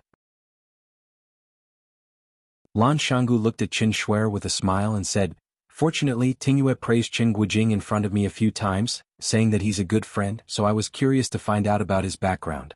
Otherwise, it wouldn't have been easy to find out if you had done it so covertly." Qin Shuer left. He came valiantly and energetically, but when he left, it was as if someone had splashed a bowl of rancid soup on his face. That feeling was really King refreshing. He had the urge to beat his bastard son to death. He told him to stay in Mingzhu, but he insisted on coming to Huaqing to show off. In the end, he was betrayed by his own friend. He, Qin Shuer, had been smart his whole life. How did he have such a bastard son? The Bentley drove away. Fang Yan and Lan Shanggu stood in the night breeze. Fang Yen looked at Lan Xianggu with a smile and said, "Your last stab was really vicious." Lan Xianggu didn't respond to Fang Yan's question but said with a smile, "Is Chaoyan Technology really going to buy Tiandu real estate? If you guys do it, I'll also follow suit. Let Willow start too. You eat the meat and we'll drink the soup?" Fang Yen shook his head with a smile and said, "I'm just scaring him. Chaoga has a new plan, and Chaoyan Technology has no plans to enter the real estate field for the time being." "What plan? Give us a hint in advance?" Fang Yen shook his head with a smile and said, "You guys should ask her directly." Lan Xianggu smiled bitterly and said, "To be honest, I, Lan Xianggu, have never been a timid person, but once I saw Miss Lu, I became a sick cat. Then don't blame me." Fang Yen said with a smile, "I finished the tea, I'll go back first." "You're leaving just like that? You're not going to say hello to Mr. Lucci? Do you think she needs someone to say hello to her? Then what about the local specialties of Huaqing that I prepared for her? Give it to her yourself. What if she doesn't accept it? Can I say it's from you? Whatever." Fang Yen waved his hand and walked straight to his car. When Fang Yen returned to the security office of Rosefinch Secondary, Baldy and his friends expressed a momentary shock and a long-lasting fake surprise. Baldy acted as if he had met an old flame that he hadn't seen for many years. He grabbed Fang Yan's arm and said, "Mr. Fang, you haven't come to school for a while. I've been worried about your safety and called you several times, but I couldn't get through to your phone. I went to the dean's office to ask about your situation, and he said that you asked for a leave of absence. I've been waiting for you day and night and finally you're back." "Yes, you're finally back. Mr. Fang, the next time you go out you must let us know so that we won't worry," the other two chimed in as well. It was as if they had lost all interest in life when Fang Yen wasn't around. Only God knew how happy they were. Fang Yen shook off Baldy's excessive affection and asked, "Is there anything going on at school recently?" Baldy cleared his throat and said, "Wang Chang, report the work." "Yes, director." Wang Chang immediately flipped open the small notebook he carried with him, straightened his back and read in front of Fang Yen, "On the morning of November 11th, 9 students were late. Their names are Wang Halai, Wan Mingming, Li Xiaola." All right. Fang Yen waved his hand. "No need to read. I'm just asking if there's anything big happening at school recently." "Yes. Our school is going to build a new campus in Shenzhen City." "Is that a big deal?" Fang Yen nodded and said, "I already know about this." "What else is there?" "The news just leaked today and you already know about it?" Baldy asked in surprise. Then he felt relieved and said, "That's right, you have Principal Lu." Fang Yen really wanted to beat him up. Knock, knock, knock. Someone gently knocked on the window of the security booth. Fang Yen turned around and saw Su Qi, who he hadn't seen for a while, standing outside the window and looking at Fang Yen with a smile. "Mr. Fang, long time no see." Su Qi smiled and greeted Fang Yen. Fang Yen nodded and said, "Su Qi, long time no see." "It really has been a long time." Su Qi looked at Fang Yen thoughtfully and said, "I was worried that I wouldn't be able to see you today. It wasn't easy to meet you, so I can't let this opportunity slip by. Mr. Fang, do you have time tomorrow night?" "What's the matter?" Fang Yen asked. "Tomorrow is my birthday, and I want to invite you to my birthday party. Can Mr. Fang do me the honor of attending?"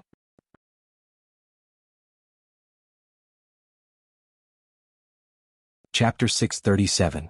3 years ago, when Fang Yen was still the language teacher and homeroom teacher of Class 9, there were often students who invited Fang Yen to birthday parties.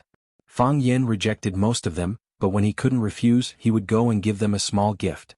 Life was simple and happy at that time and his mood was relaxed. Fang Yen was still a child who hadn't grown up yet, and there were countless people who loved and spoiled him. 3 years later things were different.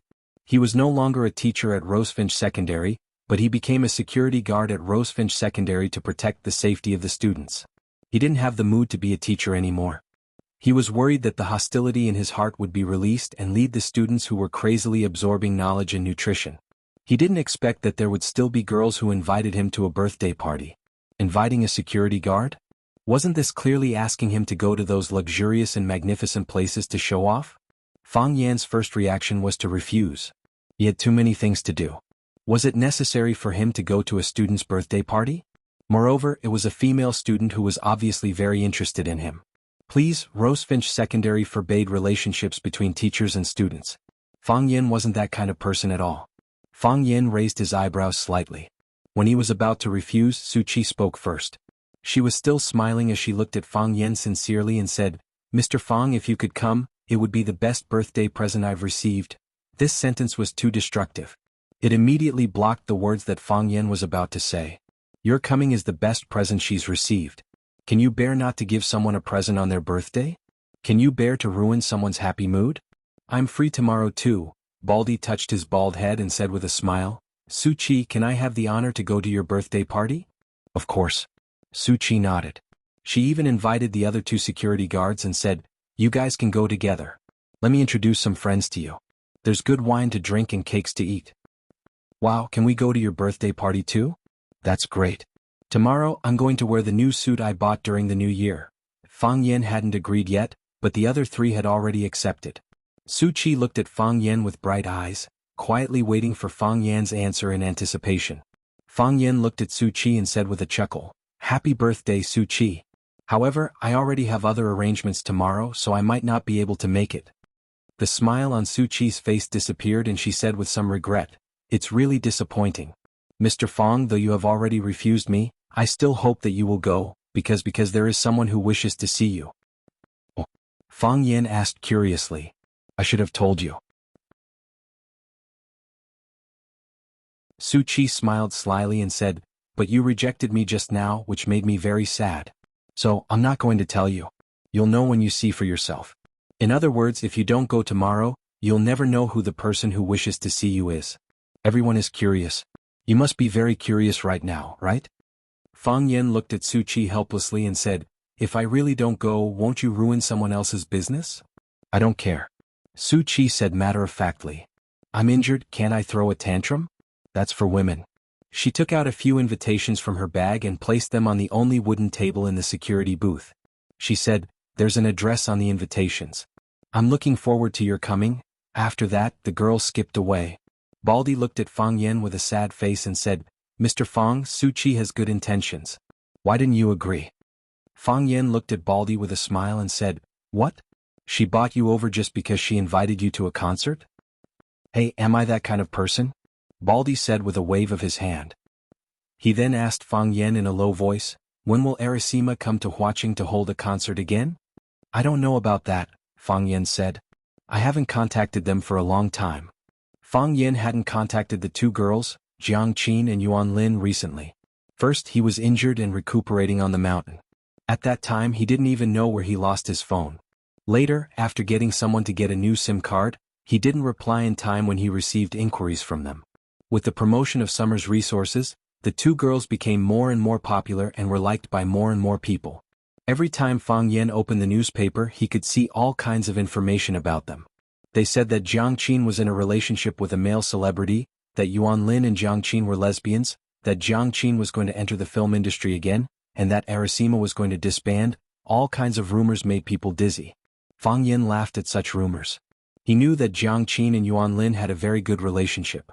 They were good in the past and they would be good in the future. Moreover, even if they had a conflict, Summer would solve it well. She was a smart woman. Baldy's face was full of regret. He said, I really want to have a chance to go to their concert again. Mr. Fang, can you get me an autograph from Arasima? Fang Yen looked at him helplessly and said, Can't you have something else to pursue in life? Then come with us to Su Chi's birthday party. The girl specially came to invite you. Yes, Mr. Fang, during the days when you were not at school, every time she came to school and passed by our security booth, she would ask if you came. Rain or shine, how many days has she persisted? I was touched by her. Fang Yen sighed softly and said, If that's the case, I can't go. It's better to avoid trouble. After school in the afternoon, Fang Yen didn't rush back to Lu Chaoga's villa, but walked to the area inside the school. When Fang Yen walked to the entrance of the small courtyard, he saw Qin Ying and a few men in black from the Wind Group sitting in the RV at the entrance, playing poker. Qin Ying's face was pasted with a lot of notes. It seemed that his luck was not very good today. Fang Yen stood at the door of the RV and asked with a smile, Why don't you go in and sit? I don't dare to go in. Qin Ying shook his head. What? Fang Yen asked curiously. Qin Ying tore off the notes on his face, looked at Fang Yen and said, When you were not in Huaqing, we often accompanied Miss Lu here. The first time we came, we didn't know that your grandfather was Huaqing's famous academic Prime Minister Lu Gong. When I saw this old man, I felt my whole body tremble and every part of me felt uncomfortable. After I found out his identity, I didn't dare to step into his small courtyard anymore. Me too. Maybe it's because I didn't study well when I was young. When your grandfather glanced at me, my whole body would tremble, as if I had done something wrong. Hee, it's better not to let us go in and suffer. We'd rather play poker in the RV comfortably. Fang Yen patted the car door and said, "All right, I'll bring you some food later." "No need. We brought our own food." Jining refused. Fang Yen shook his head and said, "How can that be? When you come to my grandparents' house, you're my guests. How can you let your guests eat canned food and beef jerky?" Jining laughed and said, "All right, if there's any extra, you can bring us a plate. We can also improve our lives." "No problem." Fang Yen chatted with the young people for a while before stepping into the courtyard. Lu Gong was watching the afternoon news in the living room. When he saw Fang Yen come in, he only snorted coldly. He didn't even look at him. Fang Yen smiled awkwardly and said, "Grandpa, are you watching the news?" Lu Gong's face was gloomy and he didn't respond to Fang Yen.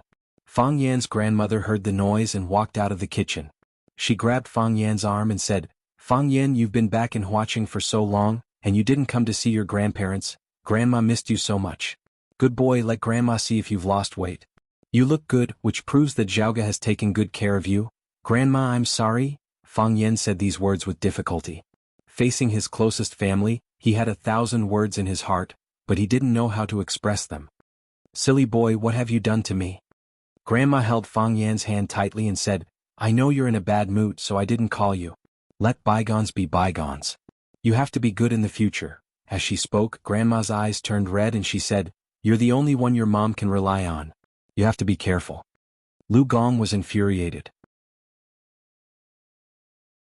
He slapped the table and shouted, "What are you crying for? Isn't he still alive and well?" Grandma was also angry and said, "You old man, when Fang Yen didn't come, you sighed every day and hinted to me to call him and ask him to come over for dinner. Now that Fang Yen is here, you put on a sour face and don't say anything. What do you mean? Why are you slapping the table?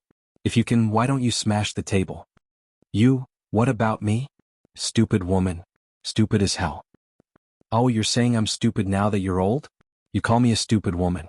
Go find someone smarter." Lu Chaoga appeared at the kitchen door and said anxiously, "Grandma, the chicken wings are burning." "Oh, I'm still cooking in the pot." "Fang Yen, take a seat first." "Ignore that old man." As he spoke, he jogged into the kitchen. Lu Chaoga gave Fang Yen a look, telling him that the situation was dangerous and that he should be careful. Lu Gong gave Fang Yen a sharp look and said, "Come upstairs with me." Fang Yen felt a headache coming on. As soon as he entered his grandfather's study, he would inevitably be reprimanded and lectured.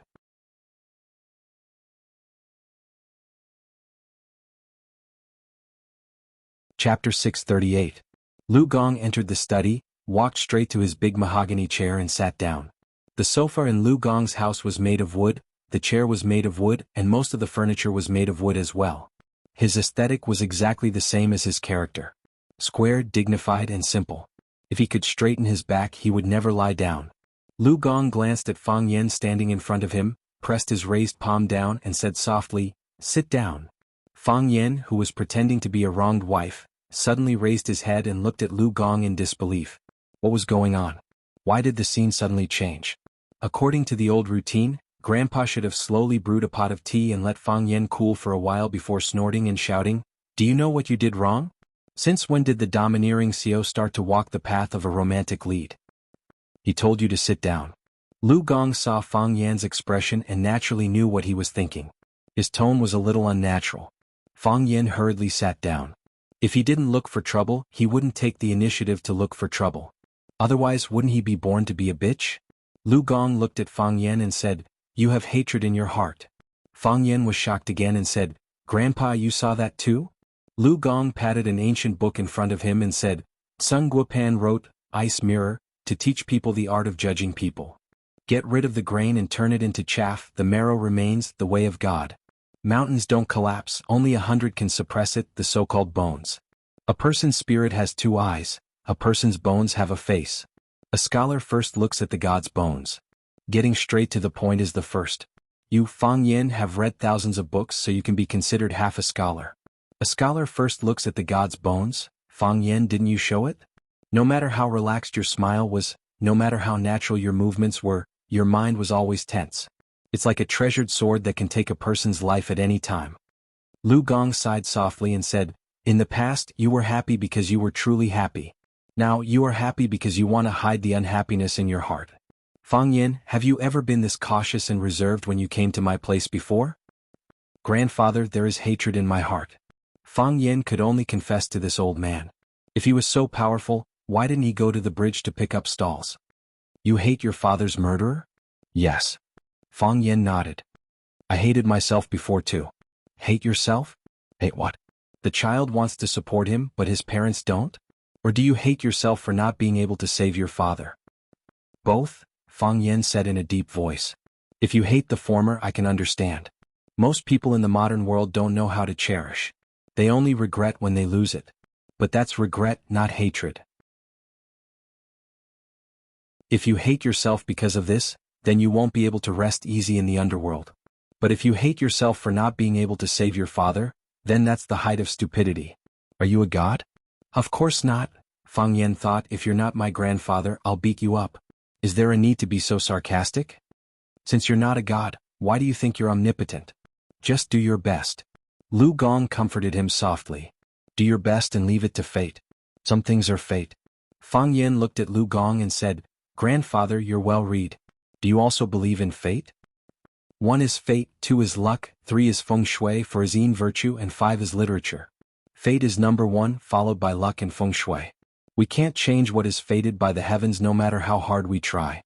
Since we can't change it, we can only force ourselves to accept it. Do you know why I haven't called you?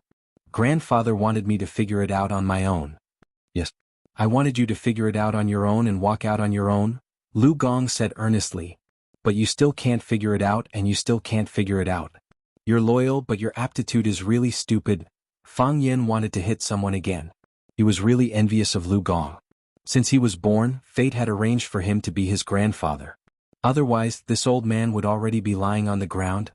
He didn't want to be a teacher and ran to be a school security guard? Who came up with this stupid idea? "It's Baldy," Fang Yen said. "Good brother, take the bullet for me. Grandfather won't look for trouble with you anyway.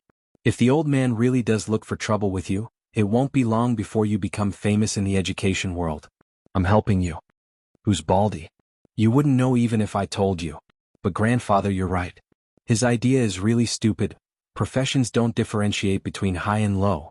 This is the point I've always insisted on. However, you can clearly be an excellent teacher, you can clearly teach more excellent students.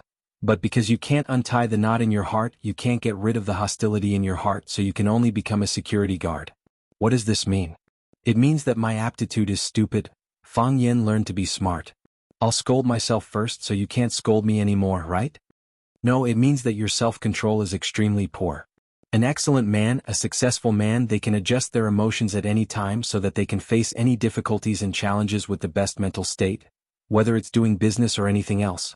They can get twice the result with half the effort." Fang Yen thought seriously and said, "Grandfather, I understand. I'll go back and quit my job as a security guard." "Ready to go back and be a teacher?" Lu Gong's face finally showed a smile. "No, I'm going to quit my job at school and focus on my own business." "What business?" "Revenge." After a long silence, Lu Gong said, "Fang Yin, I won't persuade you to give up on your hatred. A person who doesn't know how to repay kindness or fight back when insulted is incomplete, but I hope you can live up to the family rules and your conscience." Rising to his feet, Fang Yin bowed deeply to Lu Gong and said, "Grandfather, I understand." Lu Gong waved his hand and said, "You're dismissed. Otherwise, your grandmother will quarrel with me again and say that I bullied you." Fang Yin smiled obsequiously and said, "Grandfather, you're scolding me to teach me a lesson. You don't need to scold other people. Stop flattering me," said Lu Gong. "Treat Chaoga well." "What?" Fang Yin stared at Lu Gong with wide eyes. The old man had never asked about his feelings. What was wrong with him today? "Fang Yin, Yixing's accident happened to coincide with the 3 years you were away. It was Chaoga who stayed by your grandmother's side when she was the most upset. I heard from Qining that Chaoga got into a few accidents. I told her not to come, and I even slammed the door in her face a few times, but she insisted on coming here once a week. Rain or shine. Fang Yin, no matter how big a man's career is or how ambitious he should always leave some space for his family and spare some attention for his woman. Otherwise, how is he different from a beast?" Feelings are the most difficult things to bear in life. I hope you can take care of yourself and don't let any harm come to the good girl. Lu Gong stared at Fang Yen sharply and said, I know you're not a heartless person, but if you betray Chaoga, I'll whip you no matter how hard your grandmother tries to stop me. What if she betrays me? Fang Yen said gloomily. What the hell was going on here? Why was he and Lu Chaoga a couple again?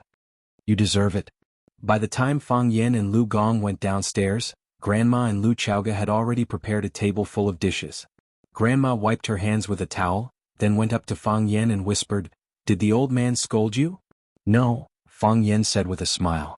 Grandfather just asked me how I've been and was concerned about my health and my relationship. He couldn't say it in front of you, that stubborn old man, Grandma grinned.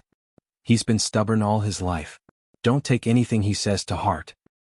Is that how you teach your kid? Lu Gong flared up again. He had spent his entire life teaching and educating people, so he liked to put his teaching methods into practice on Fang Yen. But his wife was always spoiling him, and every time she would ruin the correct outlook on life that he had worked so hard to establish for Fang Yen. Kid. Fang Yen is old enough to get married and have kids, but he's still a kid in your eyes? Don't you always tell me not to be too hard on him when he's still a kid? That's right, I think he's a kid, but you men still think he's a kid. What kind of logic is that? Fang Yen tried to smooth things over and said with a smile, Why are there so many dishes today? Is it done? Can we eat now? Lu Gong glanced at Fang Yen and said, Bring some dishes to Qining and the others first and a basket of steamed buns. Okay, I'll bring them over now, Fang Yen said. He brought over a few dishes and a basket of steamed buns. Qining and the others were overjoyed. They loved the home-cooked food made by Fang Yan's grandmother. Come, let's eat too, Grandma said. Lu Gong was in a good mood today, and he even went to the liquor cabinet to get a bottle of Maotai. I'll have a glass and the rest is for Fang Yen. Grandma kept putting food into Fang Yen and Lu Chaoga's bowl, and her face lit up when she saw the young couple eating happily. Fang Yen, Grandma asked Fang Yen. Fang Yen looked up at her. Grandma, what is it? Tell me. I mean about your marriage with Chaoga. Fang Yen spat out the hot chicken soup in his mouth. You're tuning in to the Han Li's Wuxia Chronicles YouTube channel. We're so grateful for your support, and don't forget to subscribe to join us on this incredible journey through captivating stories. Your generosity through donations truly makes a world of difference, as it's the primary source of revenue that allows me to expand and enhance this channel for you. Thank you from the bottom of my heart for being a part of this adventure.